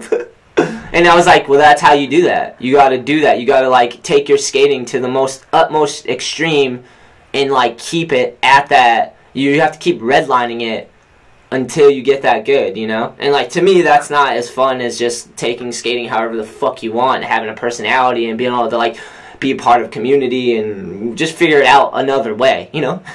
Yeah. It's, like, a completely different world, I guess. Yeah, and I'm not mad that people like that, because there's, like, some people kill it at that, and that's how they look at skating, and I would never want to tell anyone how they can look at skateboarding. Who the fuck am I? Yeah. But I do have opinions, you know? Like, if you ask me, Mongo looks ugly and isn't as practical as pushing regular, because you don't have your center of balance already. The thing about pushing regular is you put your front foot right behind the front bolt, you lean into that, you find your center of balance. Once you have that, you can push right from there, put your foot on the tail, and you're gone. With Mongo, you have your center of balance in the back and you're swinging your hips over to it. And it's not practical when you're street skating because a lot of the spots have short run up and like it's too, like it limits you. So pushing Mongo, but I'll say this, if you can do both, now you're at an advantage. Look at Chris Cole. True. Because there are... You need the power from the back foot to get like the quick pushes, I guess. Yeah. But just knowing how to the thing about why every kid's on a scooter nowadays is because it's fucking easy. That's why every kid's on it. And the thing that they're robbing themselves of is finding their center of balance without having to hold on. So that's why skating is the best one, in my opinion. Obviously, I'm biased. But to me, it's not attached to you and you're not holding on. You know, like you literally just have a piece of wooden wheels and you have to figure out how to stay on top of it and then manipulate it and stay over it and land on it and find real balance without holding on. So that's the most free to me because then you can ride any which way. You can flip any which way with any foot. Like it's just a matter of how much time and effort and practice. So to start off with your center of balance in your front foot and push from there, you have to start there. You know, you have to learn how to balance. So that's a very fucking beginning. It's almost like if you take it back all the way to surfing, that's what they're doing. They're learning how to push up, carve and balance and ride. Riding is the best thing about skateboarding, you know? So, and then you get past that, and then the ollie is the most truest thing because it's a matters how much effort you put into it, and it's always fleeting because your ollie can keep going up and up and up, but one day it's going to go down and down and down, and it depends on how much effort is how long you're going to have a good ollie. So those kids are robbing themselves of something because it's harder to do, so they're not getting the benefits. They're just holding on, and they're hitting the age 16, 17, and yeah, they're still going with it or whatever, but it gets so fucking extreme where they're going upside down and doing flips and triple tail whips, and it's like, you could do that with skating, but you don't have to because it's always something else to do. That's hard. There's always another trick. Like, go out tomorrow and try and learn nollie half cab kickflips. Like, good. Go learn them. Once you got those,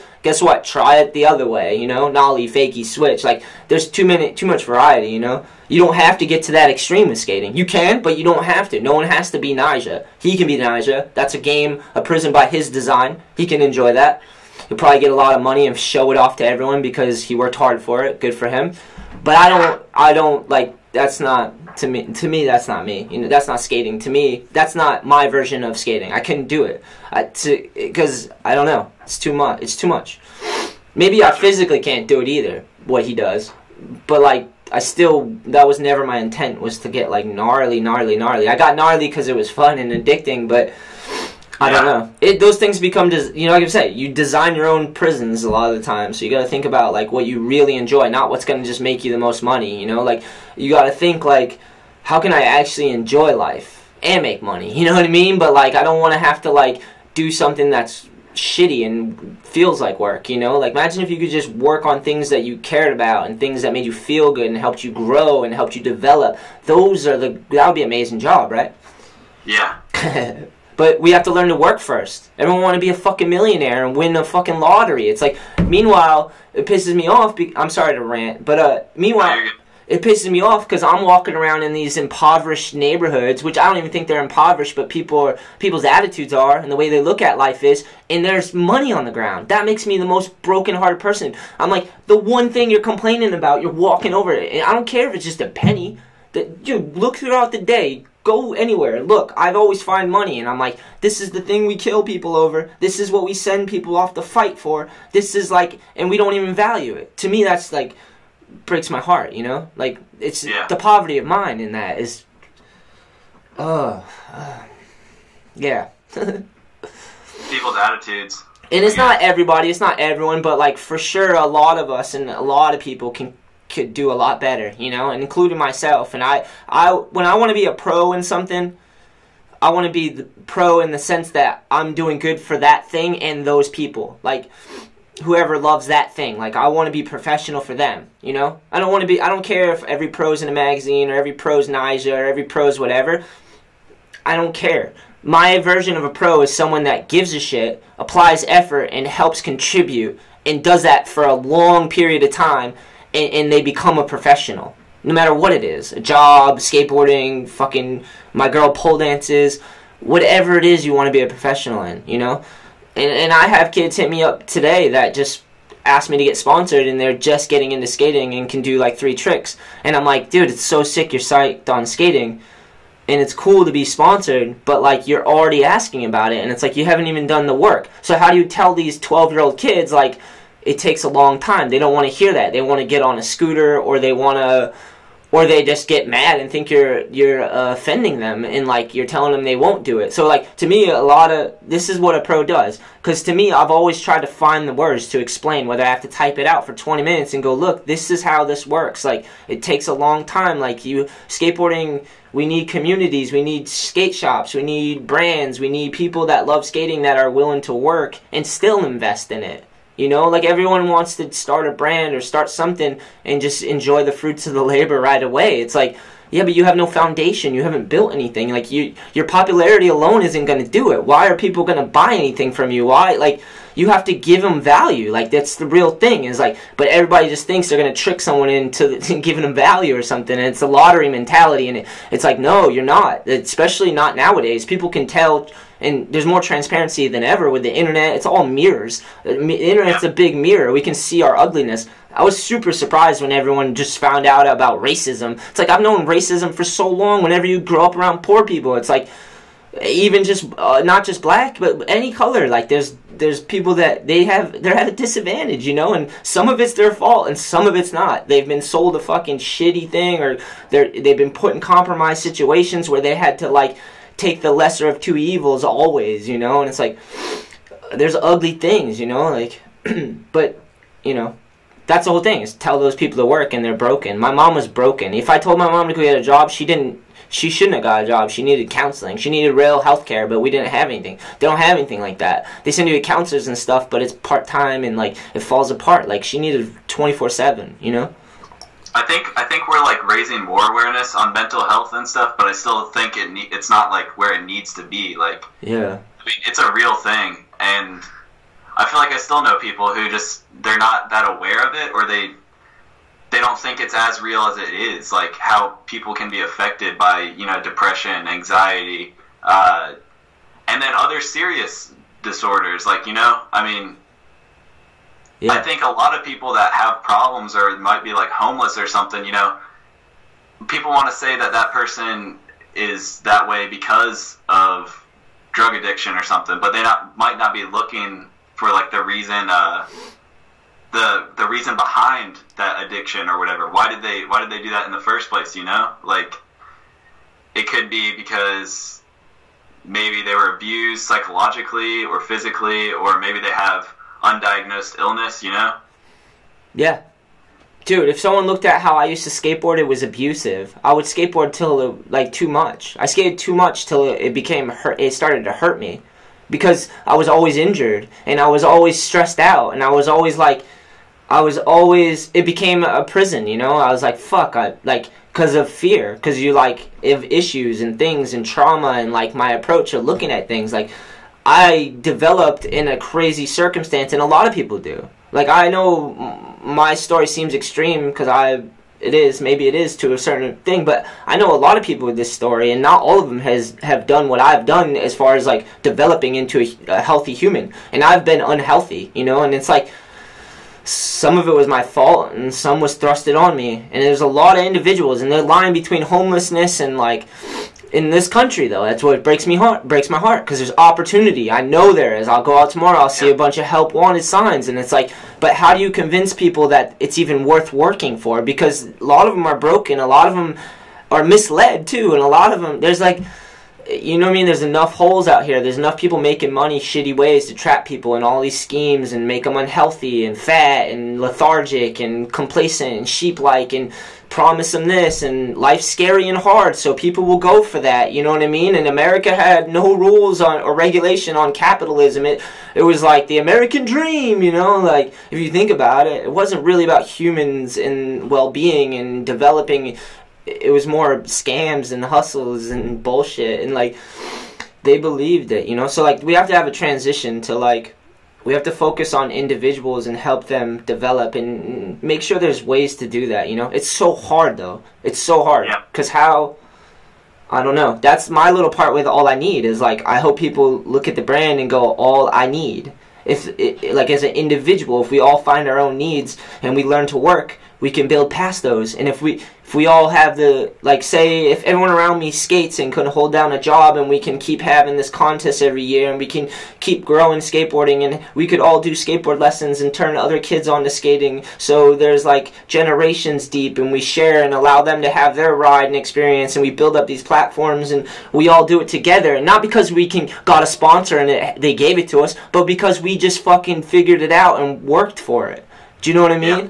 Like, we could all do that. Skateboarders are amazing. I love skateboarders. They're meant for this time and age right now, because to skateboard, you're problem solving and you're taking on a challenge. And you guys are great. Whether we can see that or not, who knows? Or if people want to rise up and be that. You know, like, I feel like America forgot what it's like to be great. Like, you know, we're not. The problem is that life is long, and you have to keep your word, and you have to put your shoe in your mouth a bunch, and then redefine yourself and keep going and be an example, you know, to each other. It's like, so that's hard, you know, and people get lost on that path, and it's like that. But so we need reminders, and that's like all I need is, like, to me, it's like, if I just focus on skateboarding, because it literally has been the salvation, and it's changed a lot of people's lives, and people clearly love it because people are 80 years old and still skating, and it's sunk into culture completely. There's something in it that is just beneficial for us, and especially myself.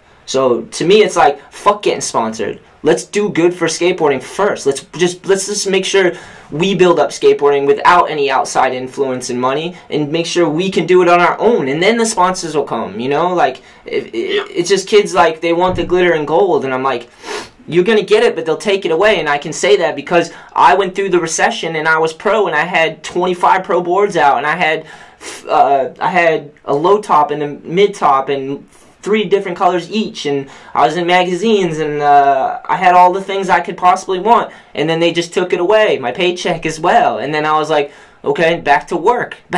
So I just went back to work, and I took my savings and put it into my needs, all I need, which is skateboarding, family, and friends. So I just took that money, started the skateboard brand, and I said, I don't care if it makes me money. That wasn't my focus. My focus was, let's just grow this thing. Let's start at the bottom and see if we can grow this thing together and have fun while we're doing it. And that's what we've been doing, and it's been amazing, you know. And there's been hurdles and ups and downs, and I've been on the edge of the seat with this brand, you know. And but to me, it's worth investing in. Like, it's just a statement. Like, let's just invest in ourselves. Like, believe in yourself. Work fucking hard. Find a way to get past your issues. And, like, don't make up excuses.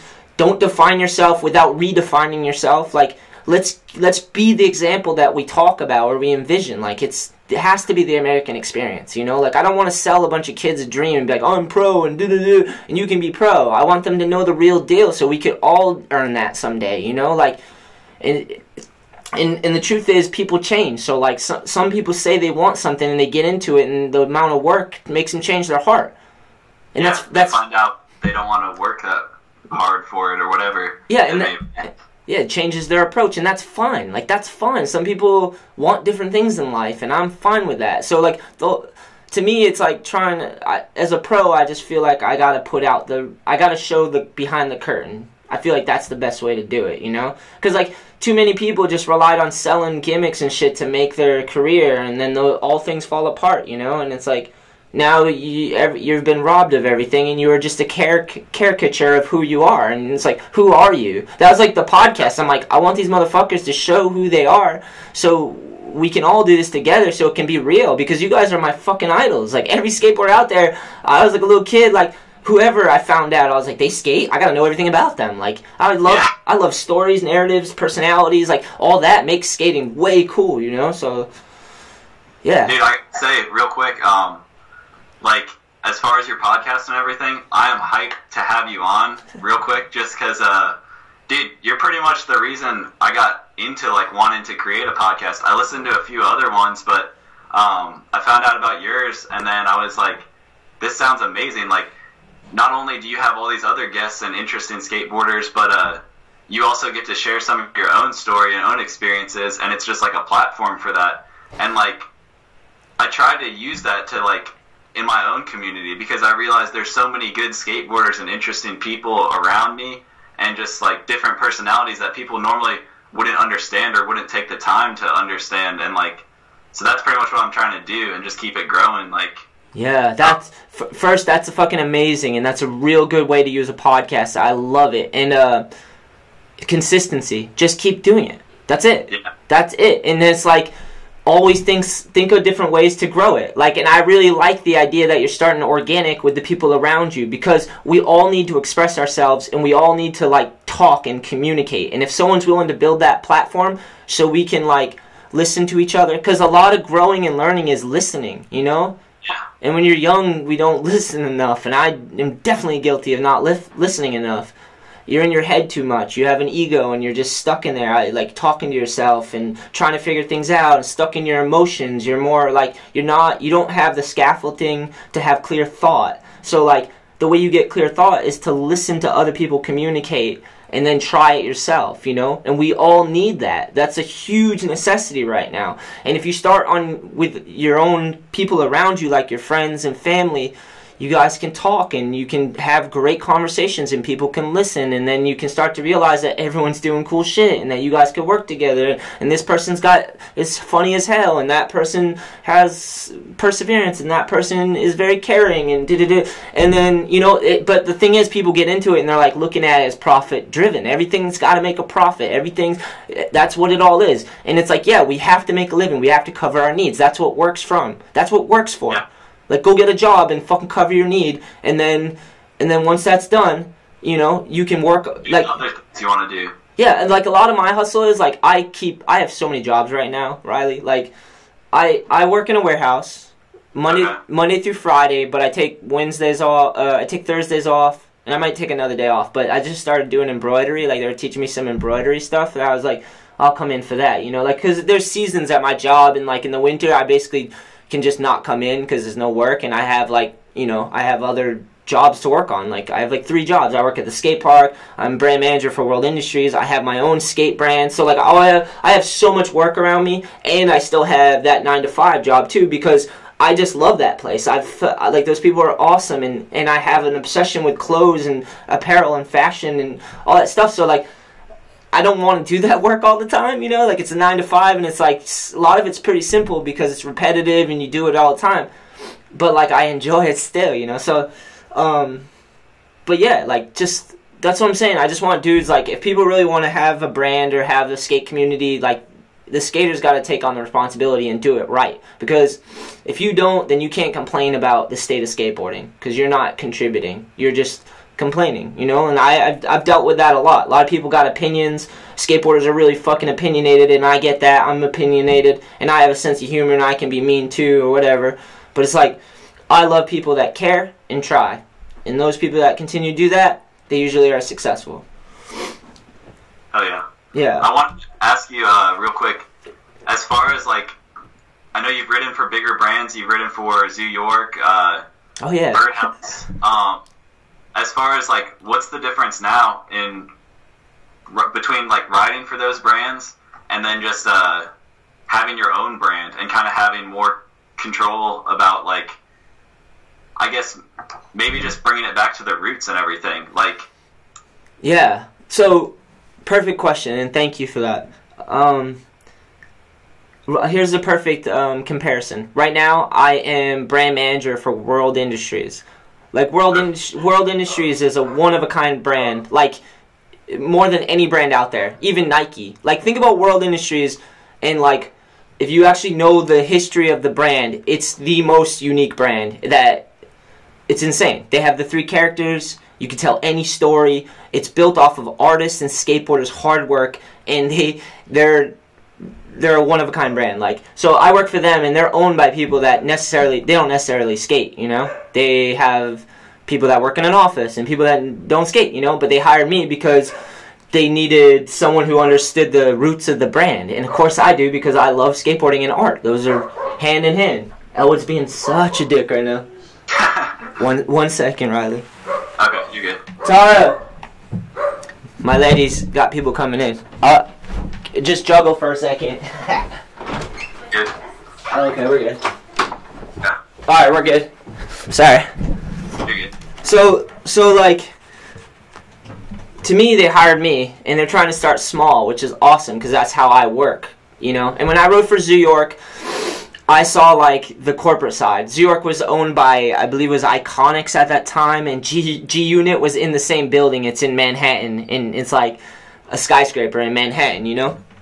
Yeah. So like I'm going into these offices and shit. I actually saw 50 Cent like, excuse me. I saw like him come out of the building and it's like bulletproof shit, and like it's in the middle of New York, which is like the capital of the world and all that shit. I'm going in there and it's like, it was cool, but you know, and they paid for everything, and we went on tons of trips with New York. It was amazing. It was like full ride, you know what I mean? Shoes, clothes, because I was riding for New York footwear and the apparel, and people didn't kind of made fun of that I rode for the shoe company because it wasn't like, people were always kind of coming at me because I rode for like a non-core skate brand, you know, like I ended up riding for Zoo York, which is not, it didn't even have anything to do with skateboarding really, except for the fact that they employed a lot of sick skateboarders.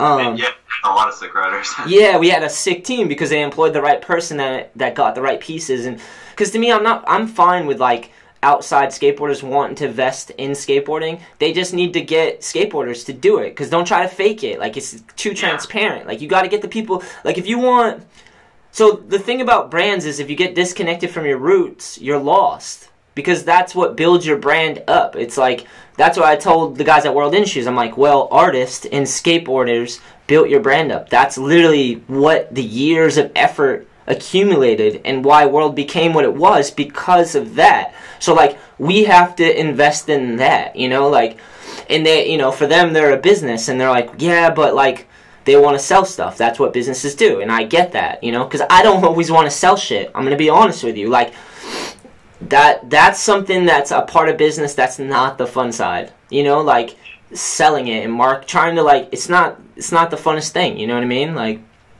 so that, hence the reason I started the podcast, was like, I don't really want to have to sell you anything. I just want to talk about everything we're doing so you can hear, and if you like it, please invest in it, you know, like, and help, and that's it, you know, like, I'd rather give people the whole scoop and show them through video and audio, like, what we're doing and where we're putting our money, and like how we're, like, we put out welcome to the team videos, we do trips, and like the artwork, you get to meet Peter and have him on the podcast and see it, like, where all the pennies go to, you know, and if you like it, then you can choose to invest in it. And that seems like a more honest way, instead of having to like scam or come up with a gimmick or whatever. Just go for it, you know. So like, to me, with like, I see all sides of it, but I just love All I Need because it's simple. We just invest in our needs, and we hope they grow, you know, and we have work regardless, you know, and so it continues to grow, which is amazing. And maybe one day I'll have 3 days a week to just work on strictly All I Need stuff, 9 to 5, you know, like, that could be amazing, you know, but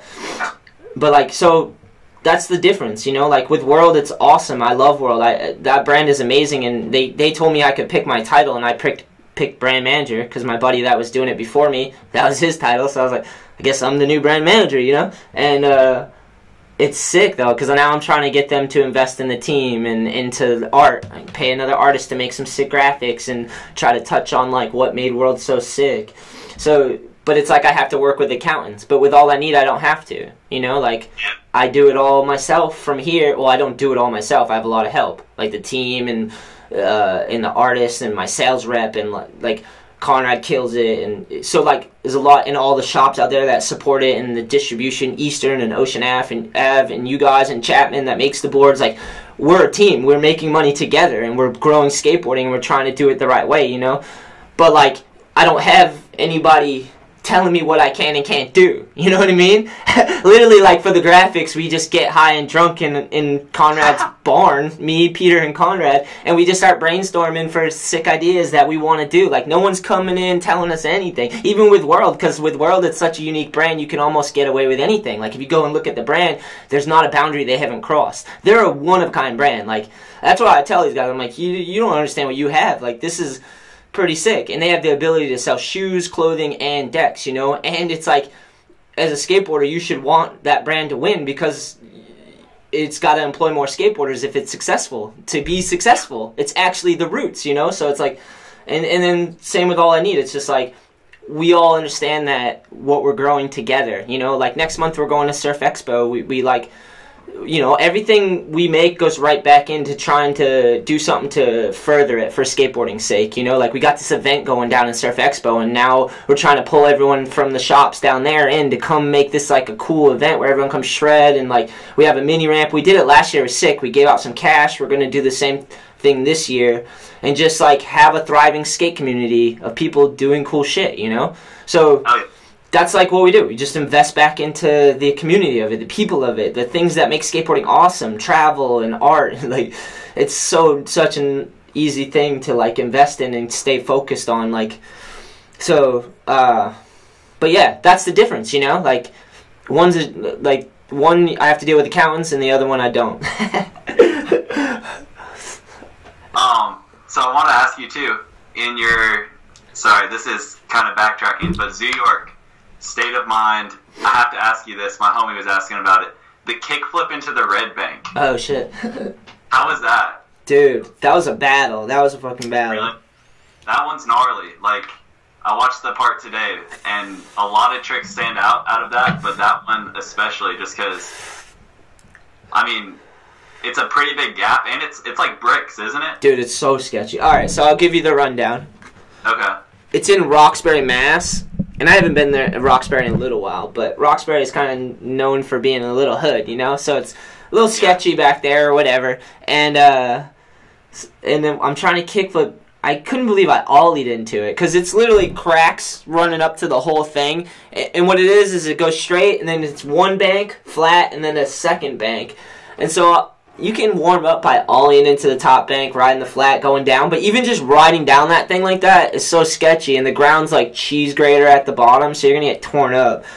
It's fucking sketchy, for sure. And people have done some fucked up things there. Like, Dave Baczynski did some manual stuff there that's like, I'm like, how did he do this? But yeah, I'm just trying it. I got the ollie, like, fairly quickly. I knew, like, security might come, so I was trying to work fast. And just ollieing into it felt amazing. And then I was like, I got a pretty good kickflip. Like, not too bad. Like, if I'm having a, depends on the day, but if I'm having a good day, that thing's staying under me. So I was just flicking them, and I battled it for like, I was coming so close. It might have been 20, 30 minutes or something. And then, like this happens sometimes. My friend's like, yo, security, and it's this dude, he's like almost 300 pounds, and he's like lumbering towards me, and I'm like, fuck. And the thing about this session, too, is, like, here's another good thing to talk about corporate structures and people that don't skate. So when I rode for Zoo York, the pressure that I had to, like, keep my job, you know?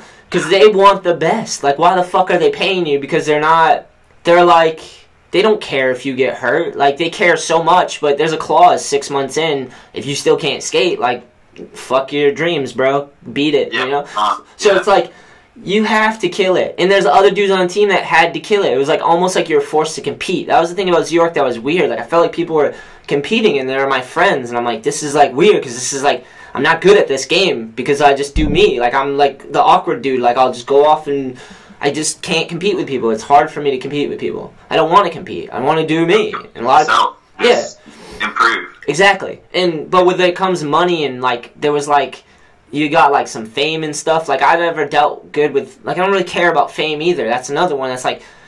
it's cool to get noticed and have... I'd rather have people understand me, and we could have real conversations, and people, like... I don't know. I don't care about, like, fleeting fame and how many people know me. And some people care about that shit. So, like, and on trips, there's, like, egos. We had, like, Chaz Ortiz. He's a young kid. They're making, like, a lot of money, too. Like, I don't know. Like, it was a ridiculous amount of money, you know? So, like...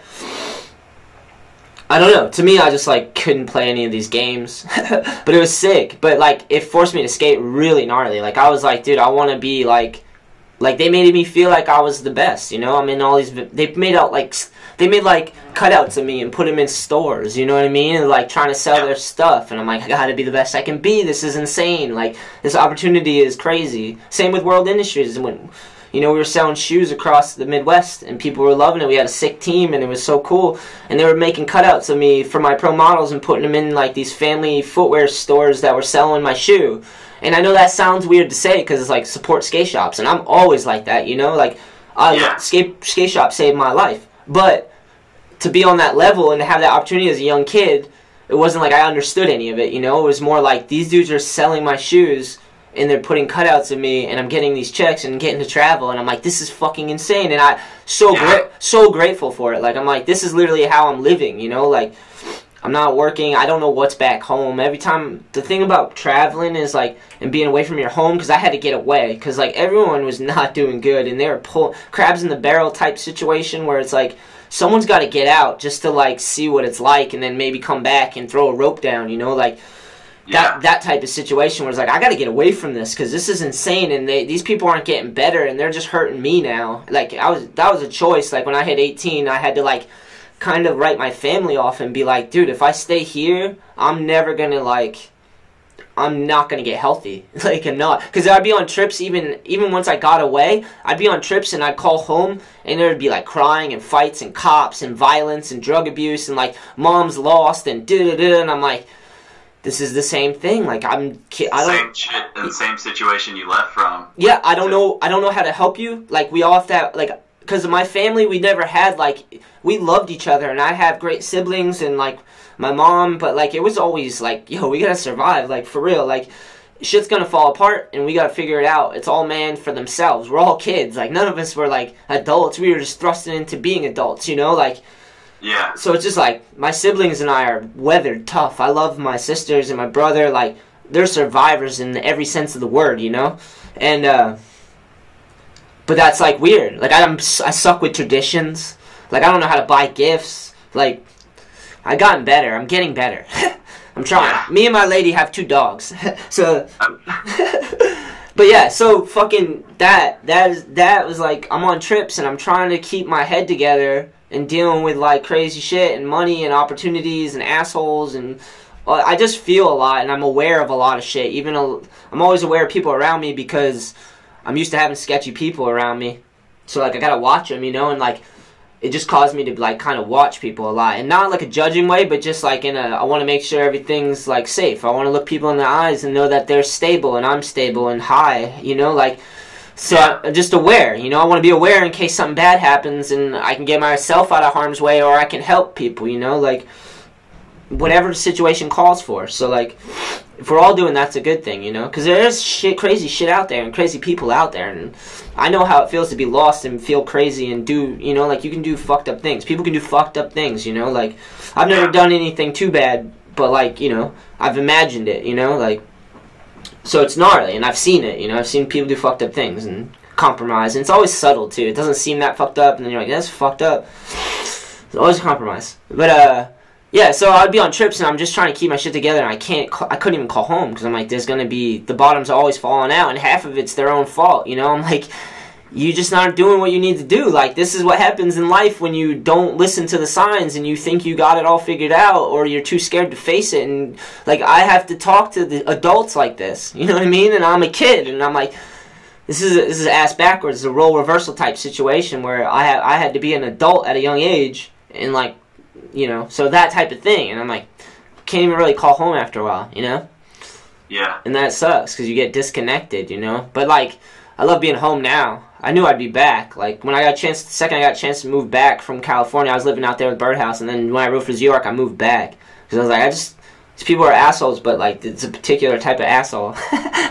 Assholes are everywhere, you know, but, like, something about this area, I was like, I like this. Like, these people are great, you know, like, we just gotta figure out our shit, basically. And I'm trying to figure it out, too, you know?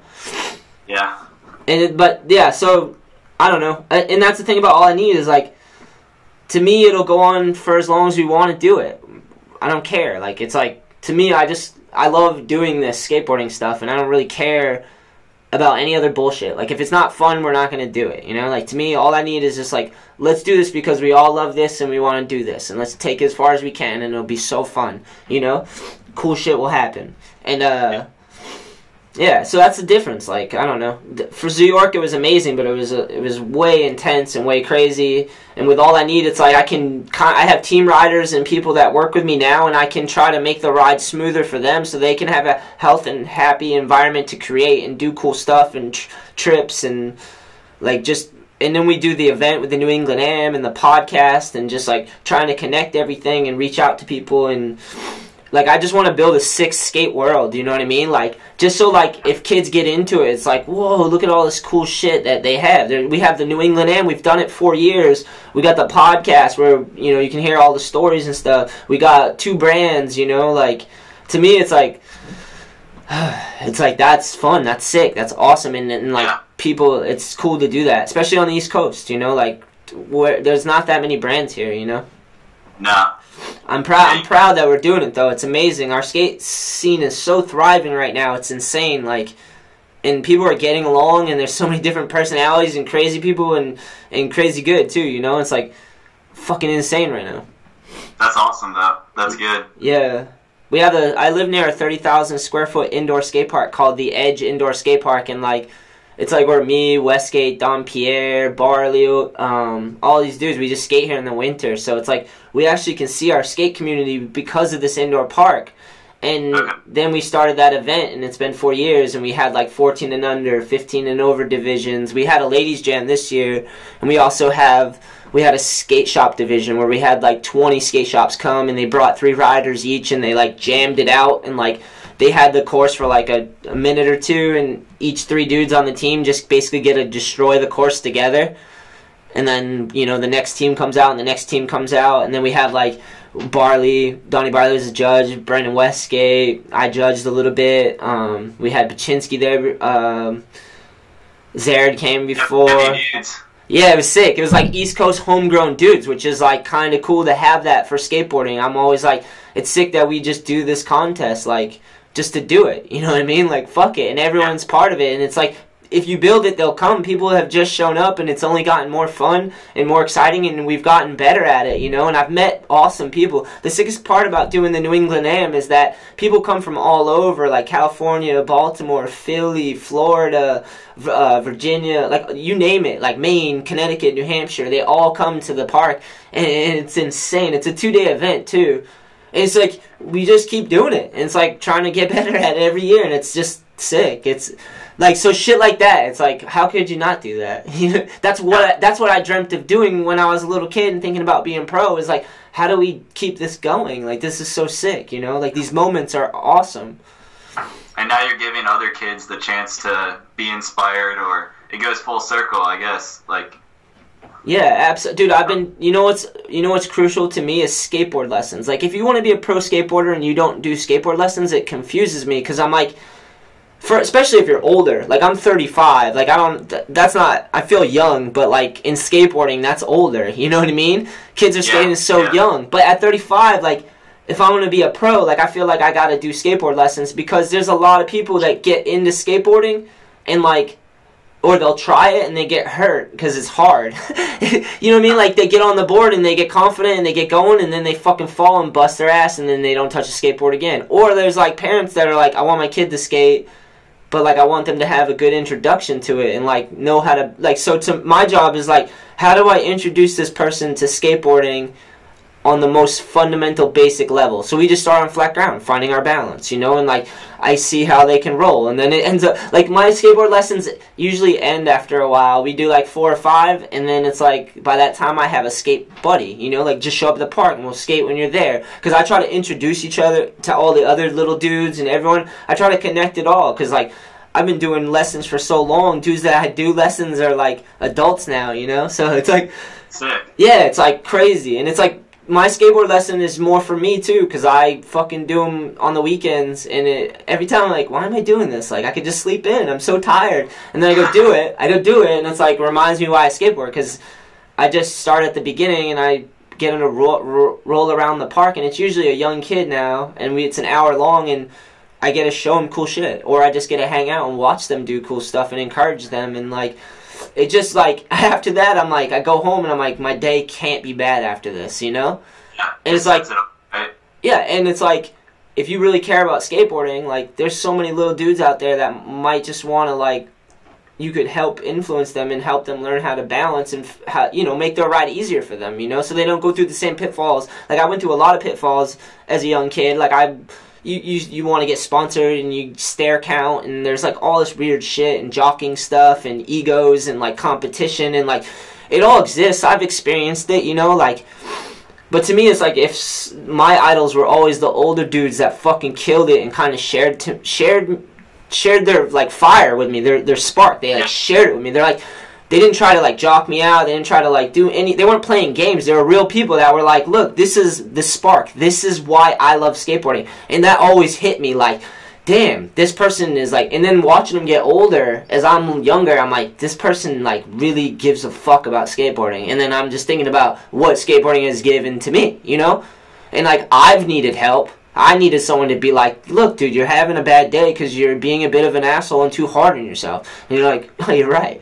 It's like, skateboarding should be fun. It's like, we all need friends, basically, you know? And then like, as a pro, you should do some skateboard lessons. It'll probably fucking help you be more pro-like. Because like... What are you gonna be, a fucking wasteoid? Like, people, like, you should be a positive influence. Like, when I was 25, I drank a lot. Like, I fucked around. I smoke a lot of weed right now, but I don't ever use that shit as an excuse. If I'm using it as an excuse, now there's a problem, you know? Like, because I'm making up excuses, you know? Like, I carry my weight, as we all should. Manage your fucking drugs, you know? But still be a fucking role model. Like, we gotta grow old and we need examples. We all do. Teach the youth. Yeah, I need it as much as I'm preaching it, you know? Like, I need people to do this as much as I need to do it, because I need to be inspired, and it's day to day, man. Life can be hard, you know? Like, for sure. It's just like, we're trying to figure it out. No one has a real fucking roadmap. Like, think about our politics, and think about everything. Like, think about how fucked it has been, or how crazy it's gotten, you know? Like, the morality, even just the morality in this country has gotten so crazy that it's like...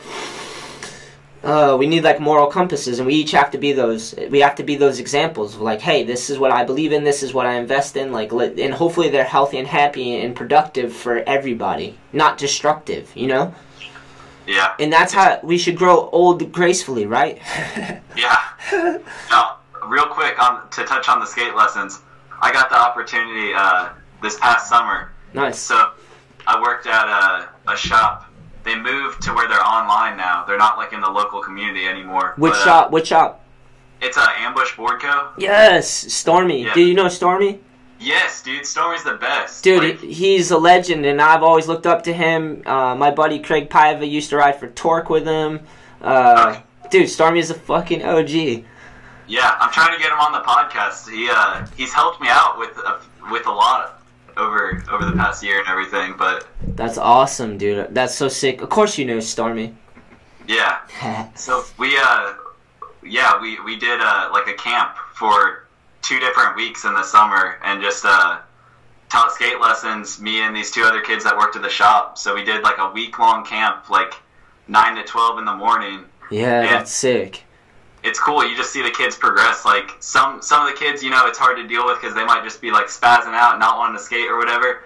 But then by the end, those same kids might be the one that are learning how to drop in or whatever, and are just like, "Yo, Riley!" like across the park, like, "Watch this!" And then they want to come back to the park. It's like that was a different feeling I got from skating. Hadn't got that before, but yeah, that's way sick. It's hard when you have a lot of kids, though. My lessons are one-on-one because skateboarding's hard to learn. Like, you got to really take your time and patience, and like you got to watch, you know. You can't take it for granted because you got to learn to balance. You fall off and fucking break your arm. So like, but with a lot of little kids, it's like they're all over the place. And you can't do a good job with all of them, but you can just manage the flow of the lesson, kind of, you know, and take moments out here and there. Yeah, that's sick. That's good skills to have, dude. How many kids do you have? How many in the camp? Dude, we had a lot. It was so. I didn't do it last year. They did it last year, but I think it was like 25, 28, split between 3 counselors. So like, we would take different groups and kind of just like manage them. So like, we have this park, Swift Cantrell. It's like a street league type plaza. So there's like the bowl and like different quarter pipes and banks and stuff. So one of us would like go with the group to the bowl and like show them how to carve and like ride, and then one of us would be like showing people how to drop in and kind of like guiding them dropping in, and then like get them to do it on their own and stuff, and we just switch off or whatever. Yeah, that's sick. Dropping in is such a rad thing when you drop in. For sure. Yeah, I have a whole system where it's like you hold their hand because I'm always like, look, we got to be safe on the first one. Like, why not just be safe and then try being risky after, you know? Yeah. Just to get the feel, you know, so you have a little experience. And then usually I drop in, holding their hands. I get them to drop in. We usually start on just a bank first, like a pyramid, you know? Like, start there and then work our way to the quarter pipe. Yeah, that's sick, man. Yeah, it's good. After those lessons, do you feel good? Yeah, for sure. Like, I don't know. It was just something different that I hadn't experienced before. Like, and I got stoked, too. Like, I gave one kid like a used board or whatever and like some used trucks because I was just like, he was sparked and his board was like terrible. So I was just like, you know, I'm not going to use this stuff. Like, why not help him out and hopefully he sticks with it and, you know, becomes good and a local. Yeah, it's cool. It's cool, man. It's cool to have some influence. It's like we owe that to skateboarding, you know, because we've enjoyed it. So why not help other people enjoy it, you know? Yeah. But lessons are good, man. That's like, every pro should do that, I feel. I mean, I don't, like, if you don't want to, you don't have to, but I don't know. If you really want to help skateboarding, dude, if we have a healthy, happy population of people that skateboard, they're going to grow old and have kids that skateboard and pass on skateboarding, and I don't know. To me, it's like the most important thing, you know? For sure.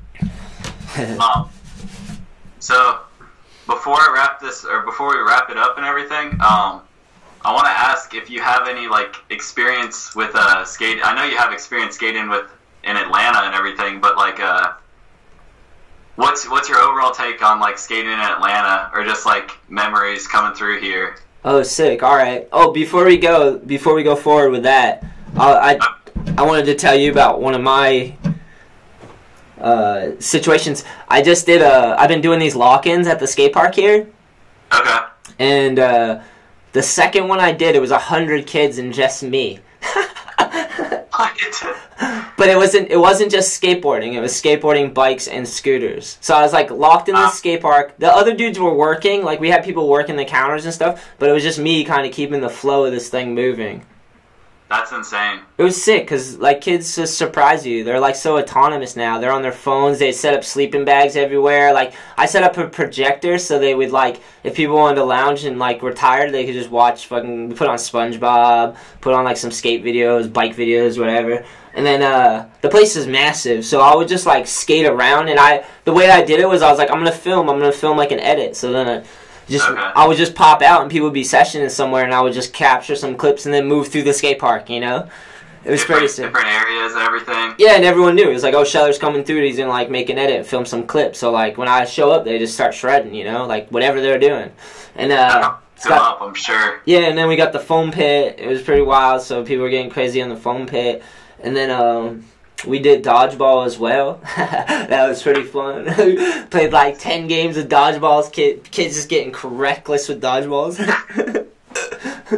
Yeah, so that was like insane though. But like, yeah, it can get crazy. See, it's weird because I like one-on-one lessons, but I don't mind when there's chaos and a lot. Like I can just move amongst it and everyone's fine, you know.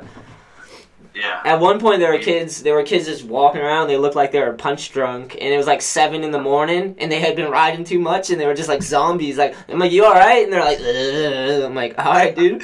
I'll check with you a little bit. And I have a compilation. I filmed a compilation of kids just passed out wherever, like under shit, on shit, like. I think on the quarter pipes or whatever. Yeah, I had like a 30-second montage of just kids just crashed, like could not hang. I've stayed up all of them. Although the last one I just did, we did like a third one. I was sick for like 3 days after it. Oh man. One of those little motherfuckers got me sick. I was sick. I was like physically sick. I was like, God, I got like the flu afterwards. Survived it though.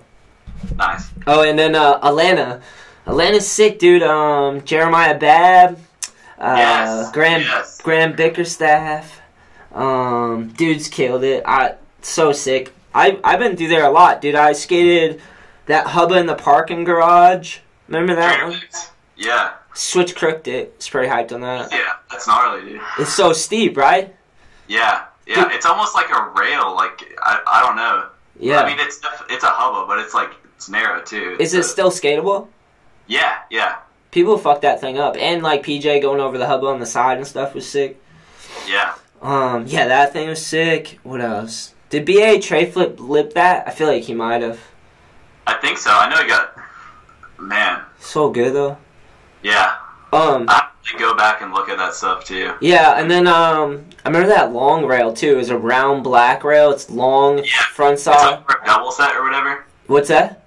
Is it over a double set kind of? Oh, I know that one. No, I'm talking about the one that like I think Gons did a trick on it. It's like low but super long. It's back. It's black. I know Zared like switch crooked it, which is insane to think about. Yeah. But the one you're talking about, that double set one, was sick as hell. Yeah. Yeah, I like Atlanta. The skating's sick there. We actually just went there with All I Need, too. Not that long ago. We hung out with Ben Hayes while we were down there. That was sick. He, like, you know... so gnarly. Yeah, you know Ben. Yeah, he was fun, dude. He took us fucking to some gnarly-ass spots, and we filmed the whole edit, and then Ben took us to this river, which was sick, where you just basically just drift down the river, and there was tons of people there. It was so sick. Nice. Yeah, Atlanta's sick, man. There's so much good skateboarding there. Yeah. Yeah, fuck yeah. Is that, where are you at right now? Is that... I'm in Ackworth, which is like basically 20 minutes north of Atlanta. So it's like, the city's not far at all, but it's like suburbs out here. Nice. So like, you know, as far as the skate scene where I'm at, it's like, you know, I have Swift Cantrell, the park, like, right by my house, and then there's like Brook Run Skate Park, which is also really sick. That's like plaza style, like rails, double set. That's probably like 25-30 minutes. And then there's like Fourth Word in like downtown Atlanta, and that's like Stratosphere Skate Shop, and that's like probably 25 minutes, 30 minutes. Hell yeah. Yeah, we went down by Stratosphere last time. Grant and his dad, right? Is it? Yeah, Thomas Taylor. Thomas, thank you, yeah. Yeah, that's a cool little area over there. Yeah. It's sick. But yeah, that shop's been there for a long time. Is it still going? Yeah. Fuck yeah. Yeah. I wonder how many years it's been in business. It's been a while now. Yeah, it has. I don't know exactly, but... I'll look it up after. Yeah. That's like something I'll have to, like, I'll be like doing something later, and I'm like, oh yeah, and I'll just start Googling it. Like, it won't go away. That's gonna come back to me. Yeah. Yeah, Atlanta's sick, dude. I like the music too. I always like hip hop, like Ludacris, right? So good. Yeah. I imagine in the South too, didn't like roller skating, like they had roller skating night, and they did like a lot of cool stuff with that as well. I gotta look into that. Yeah, like people would go to like, you know, like not rollerblading, but like roller skates. Okay. And they go to the spot and like get all tech with it. I was like that. I gotta yeah, actually. I feel like that's part of it, like there. Yeah. Yeah, just pretty gnarly. I don't know, it's a good community. I like it. You got peaches. Peaches are delicious as well. Have you ever been up north? Yeah. So my family is actually, like my whole mom's side, they're from Chicago. So sick. I'll be up there in about a week or so, for New Year's. Yeah, Chicago's an amazing city. Yeah. That's right. Haven't traveled a whole lot, but pretty much like from the Midwest and then moved down to Georgia as a kid, so. It gets cold as fuck in Chicago, right? Yeah, windy as hell too, like just bitter cold. Hey, can I ask you a question? Yeah. Yeah, this is a funny podcast because I think we're both going to post this, huh? I'm down if you're down. Yeah. I don't know what you call it, like double cast or something, but I'm down. That's cool. It's like collaborative minds. Yeah, so my question is about podcasting. What's your experience been like thus far? Like, take me through starting it and like all that until where you're at now. Okay, so starting out, definitely didn't know what I was doing at all. I had basically just like a mic where I had to like pass it off. So like, if you can imagine that, it was like super interview style. I don't think I had an intro at all.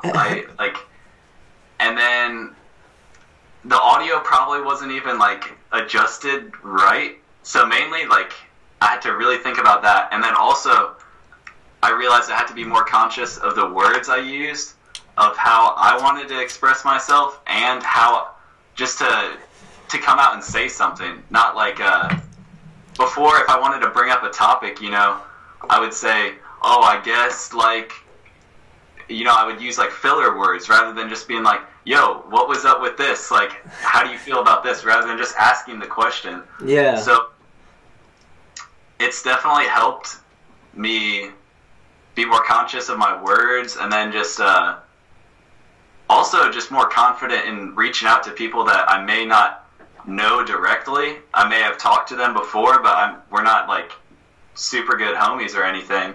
But it's been a good experience, and I've learned a lot, and it's made me like want to expand that area, and just, you know, I hope someone's psyched on it, like whether it's in the local community or whether it's one kid that listens to it every week or something, or like, it doesn't really matter for me as far as numbers or whatever. Yeah. I enjoy it though. Yeah, because you should be yourself. You should be the whole world to that one person, you know? Yeah. So it doesn't matter if it's a million people, but one person, you should still be the most authentic you and do the best you can do at it, even if it's only one person. Yeah, for sure. Because that's a good way to look at it, because then you're not chasing numbers, you're just being authentic and trying to enjoy it, you know? Yeah. It's a really good skill most people could enjoy, you know? It's like, some of my homies don't do podcasts, but they get to come on mine, and we get to have genuine conversations and see where we're at and talk about stuff, you know, and like catch up and like just reconnect, and people can listen, and then you get to know each other's character, and, you know, like, it's really good to do. And for, you know, and if you're into business, and, you know, why should someone buy anything from you if they don't know you, you know, like, yeah. People, it's all about, in America, remember I'm talking about people trying to sell you something and convince you or trip you or like whatever. It's like, chill the fuck out, you know? Yeah. It's insane. But that's cool. And how long has it been? How many episodes? Who are some of the guests? No pressure. So I've done like 15 episodes now. Damn, sick. Yeah, I started it. So now I haven't skated in a few months, actually. Pretty bad. But I've just been doing like physical therapy, and then doing the podcast and stuff, and a bunch of other stuff. But as far as the guests go, started off with just like some of my good homies. This kid Nate, he rips. He's got like a really cool, unique style. Like, he started skating probably like 5 years ago. So he does all these like board slide, pop over into hurricane, and he skates with rails on his boards, and it's like something that I wasn't aware of it, or it wasn't the style when I started, so it's cool. And I've had this guy Jed Davis on. He's like an older Atlanta skater. What up, Jed? Hell yeah. Yeah, he rips. I've had Max Yoder. He like films a lot of the Atlanta videos, and he like went on King of the Road and stuff and filmed for Element. And then Patrick Nagy, brand manager for Black Label. Nice. Yeah, and then just some of my friends one of my friends, James, he's had kind of a gnarly, crazy story, but he rips, and he's so good at skating, and just really just cares about having fun skating. So just a bunch of different groups, I guess. Yeah, are you ever nervous before them? Yeah. Nice. Yeah. Me too. I try to like control it, but usually I'll drink coffee or something during it. Sometimes I don't know if it helps or like hinders me, because, you know, coffee makes you anxious. So sometimes I don't know if I'm just making myself anxious. But yeah. Yeah, I think it's normal though. It's like it's a good thing to be able to exercise, you know, like we have to do this in our daily lives. So like when I go see my friends again, friends I've known for 20 years, like I don't know, a lot of us are busy. Like I stay super busy, so like a whole day feels like a lifetime sometimes. So like I'll go back to the park and I'll see people, and you like gotta re-meet people a lot, you know, like even just in your daily life. And we can get caught up in those narratives of just, you know, knowing that person and blah, blah, blah. But it's sick to like shake it up and like try to, you have a platform where you can reach out to anyone about anything you want, you know, like really meet someone, whoever. Get outside your box too, you know.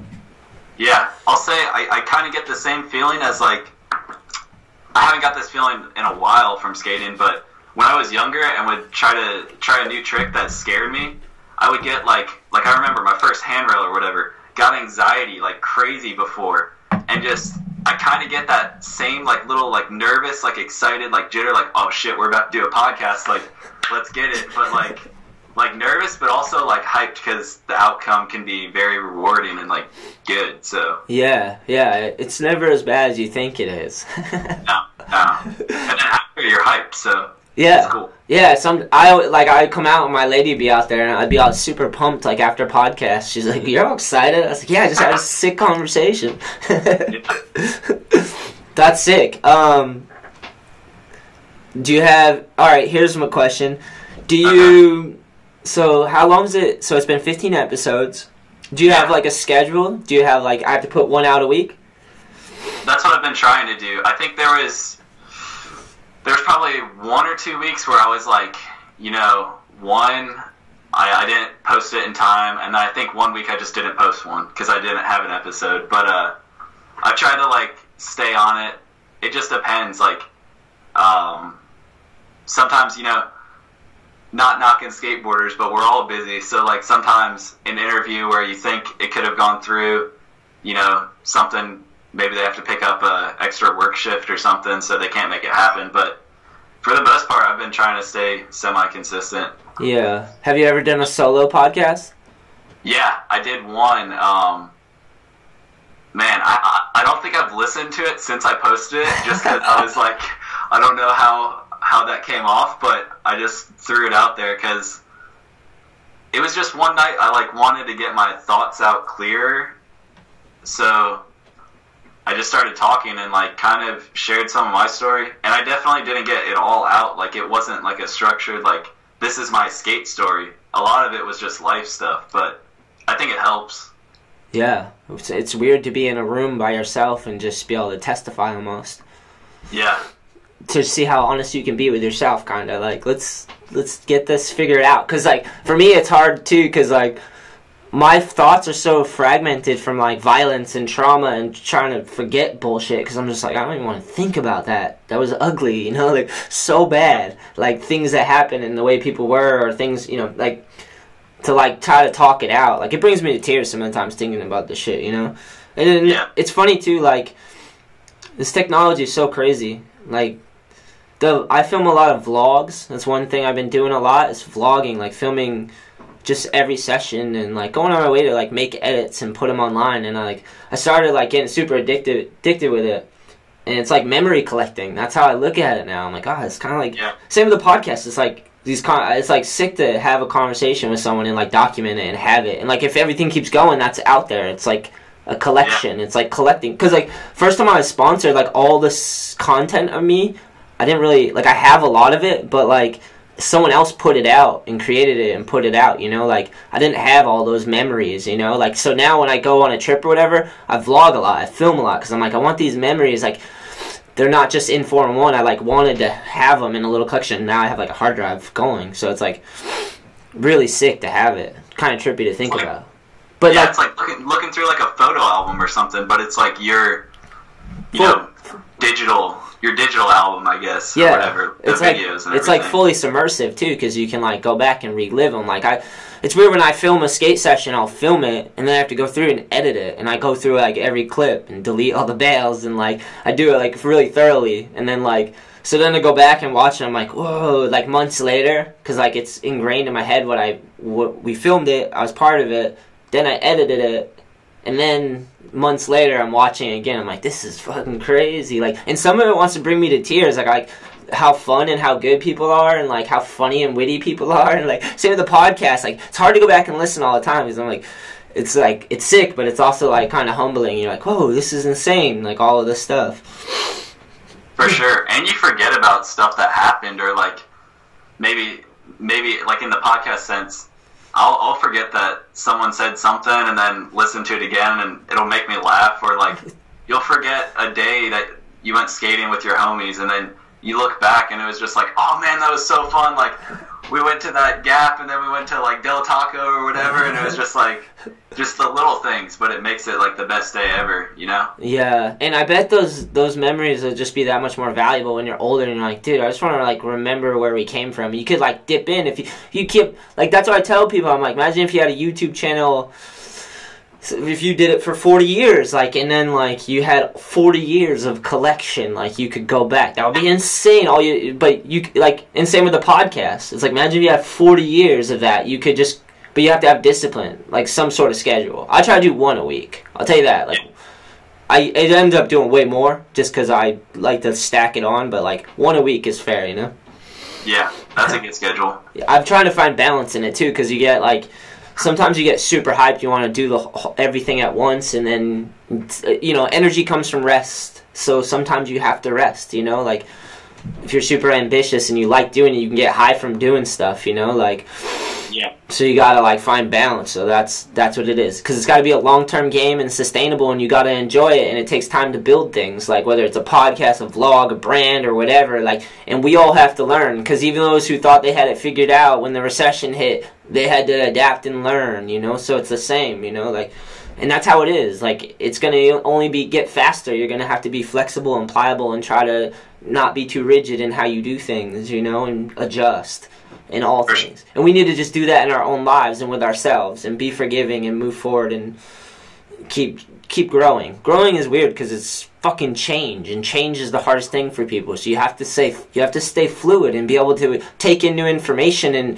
and process it and subject it and, like, define it and then move past it. Like, it takes a lot, you know. And a lot of people are consumers. You know, yeah. They don't want to think and they want to consume, and that's a fucked up thing to say. But, like, if everything's sold at you, and you grow up in a country where it's like, you gotta be the best, and here's why, and buy it all, and like, fuck you, you know, like, so in your face. Yeah, and it's like, it's not all that America is. Like, that's not all.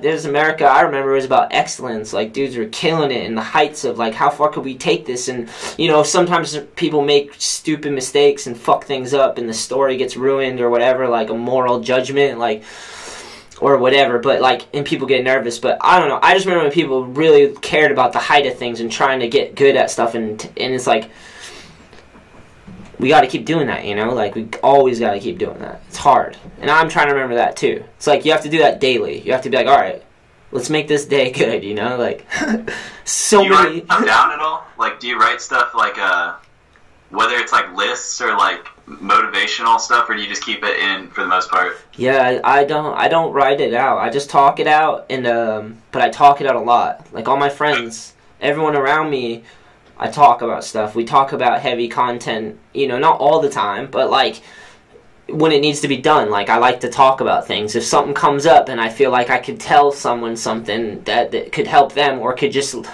help me remember it through expressing it again and again, and relearning it again and again, because mistakes, like, if you don't learn from them, the funny thing about mistakes is they just keep popping up, because you don't get past it. So it's like in the system, a blank in the system. You're like, oh, keep hitting this wall, I can't see it, you know? It's like, you can see it and you can feel it, you just are not fixing it, you know? So the more you talk about stuff, the more you can understand it, the more you can believe it, you can start to, like, you know, and you gotta talk to all different types of people so you can test that belief and that idea, and then, like, you know, and then that thing might, you know, so it's just weather. It's like skating. When you try to learn a kickflip, you, like, have to do it every wrong way until you find the way that works for you, and then you have to keep doing it until you can, like, fucking forge a style with it and hold it and have it until you can do it in and out of things and up things and over things and fakey nollie switch, like, until, you know what I mean? Like, that type of focus and drive is, like, what it's like.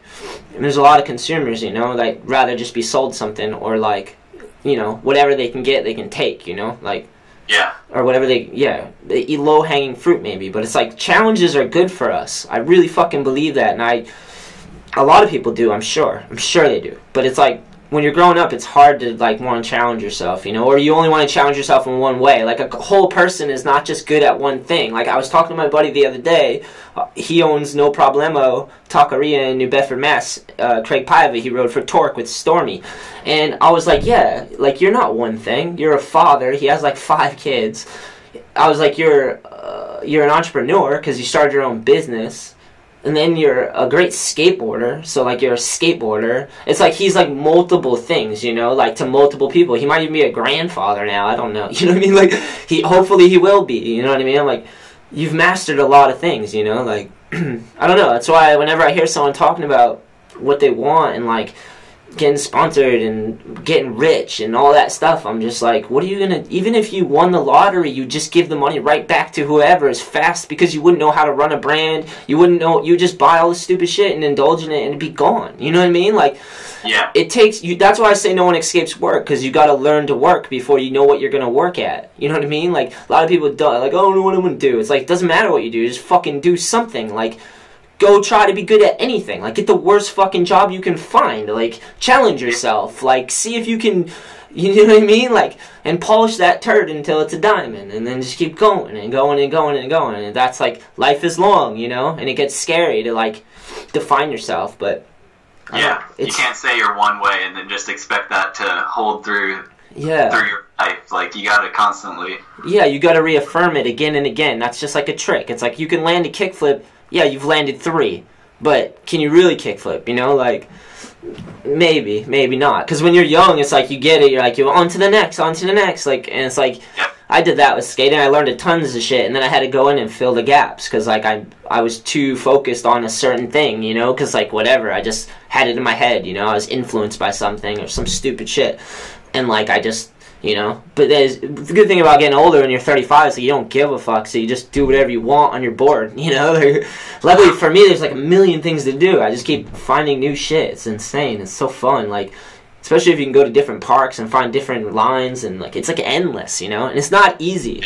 God damn it, all these kids want the easy thing. It's like, and their parents are like, yeah, put them on the scooter because it's safer. Little do they know that it's not safer. Those things are rattly and metal, and like, the kid's head is coming down by the bar, and like, they could just learn to balance on their own without a handlebar and like hold it without having that thing right there. I've seen some horrific videos. I mean, I've seen it for skating too, don't get me wrong. Skateboarding is fucking dangerous, especially if you like don't take your time and really practice it all the time and you just jump on that thing. There's so many dudes like, I used to skate, and they get on the board and it's like, they get injured. Painful, yeah. Yeah, and even us that obsess about it, we get injured because maybe sometimes we try to go against our style and learn a trick that doesn't work, and we just keep doing it until you hurt yourself, and then you're like, oh, my body wasn't ready for that thing yet. Like, there's a whole progress in learning tricks. That's the whole thing about skate lessons. We start from our center of balance, and then we learn from the ground up. And then we also skate a lot of transition. You know why? Because transition puts you off balance. That's exactly where you need to be to find balance. And we start from the bottom up. We don't just drop in. We go from the bottom, and we work our way up to the top. We earn that up there, so you can ride every inch of that ramp until you understand it. Then you're ready to drop in on it, you know? Yeah. But yeah, like, skateboarding reminds me of that all the time. Like, find the balance, start slow and go into it, and then after like 2 hours, and if you've been skating for 20 years, you can almost just make shit up sometimes on your skateboard.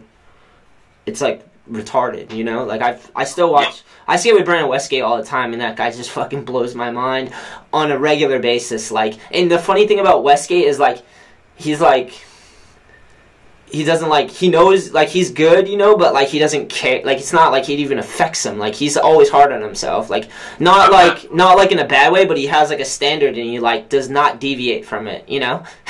And I was like, dude, Brandon, you don't even understand. Like, even you dicking around is, like, what people want to see. Like, I think they'll just watch, even your mediocre, shitty stuff is, like, I would die to be able to ollie that. Brandon's, like, Brandon's family, and, like, he's like my little brother. It's kind of, but now it's like he's like, we're like equals. He's not so much a little brother anymore. It's like he's a grown man, but he's still shorter than me. Fucking kid. Yeah, this was fun, man. Thank you. Yeah, thank you. Hell yeah. 1 second, all right? Okay. Or did you want to wrap it up? This is a double podcast. I don't know how to end it. Did you want to say anything?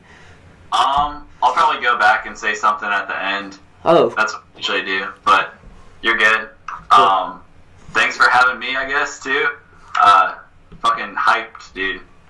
Yeah. Hyped everything you're doing on your scene and everything, and just hope the best for you. Keep working at everything you're doing. Hell yeah, Riley. That's what I got. Yeah, that's awesome. I appreciate that a lot, man. And I'm psyched that you're doing a podcast. It's cool. Thanks. It seems like a good challenge, you know what I mean?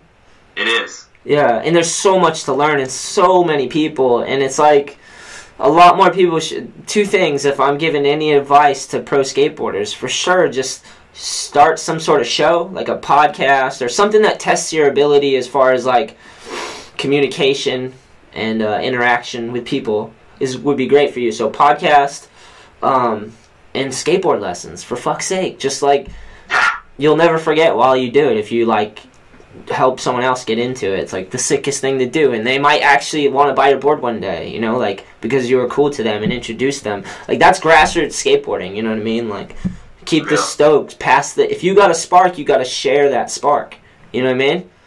Yeah. So it's like, you got it, because other people could turn on and fucking, you could have a roaring fire, dude. It would be insane, of skateboarding.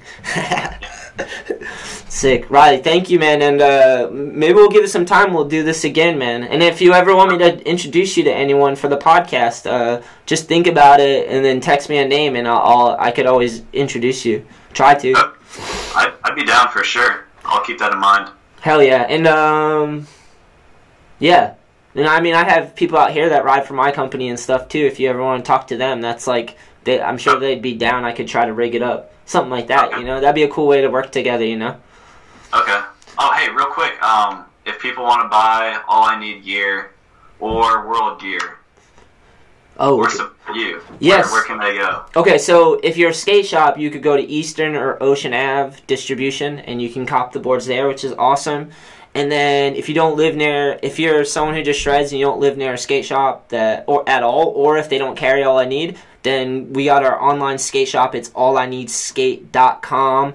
And you can actually get World boards on there too, because I bought some from World because I wanted to sell them on our site too. And one actually sold today. I was pretty stoked. So yeah, and yeah, everything's up there. The cool thing about the site that I really like, the store is awesome, because like honestly I always encourage people to go to skate shops. Like, please go to, if you have a skate shop near you, go there and just check it out, because skate shops are awesome. But if you're just shopping online, we have basically, I look at it like our skate shop, but I encourage people to go to the website for the content, because that's where all the podcasts, all the vlogs, all the updates, all the events we go do. Surf Expo Jam's coming up at the end of January. That's going to be sick. So if anyone's in Florida, we're doing that mini ramp jam at Surf Expo. If there's any skate shops out there that have riders, you guys can sign them up. We can get a link to you. You can just go to surfexpo.com and check that out. It's going to be sick. And then, yeah. I think that's it, man. Alright. Hell yeah. Thank you. Yeah, thank you. Peace. Peace.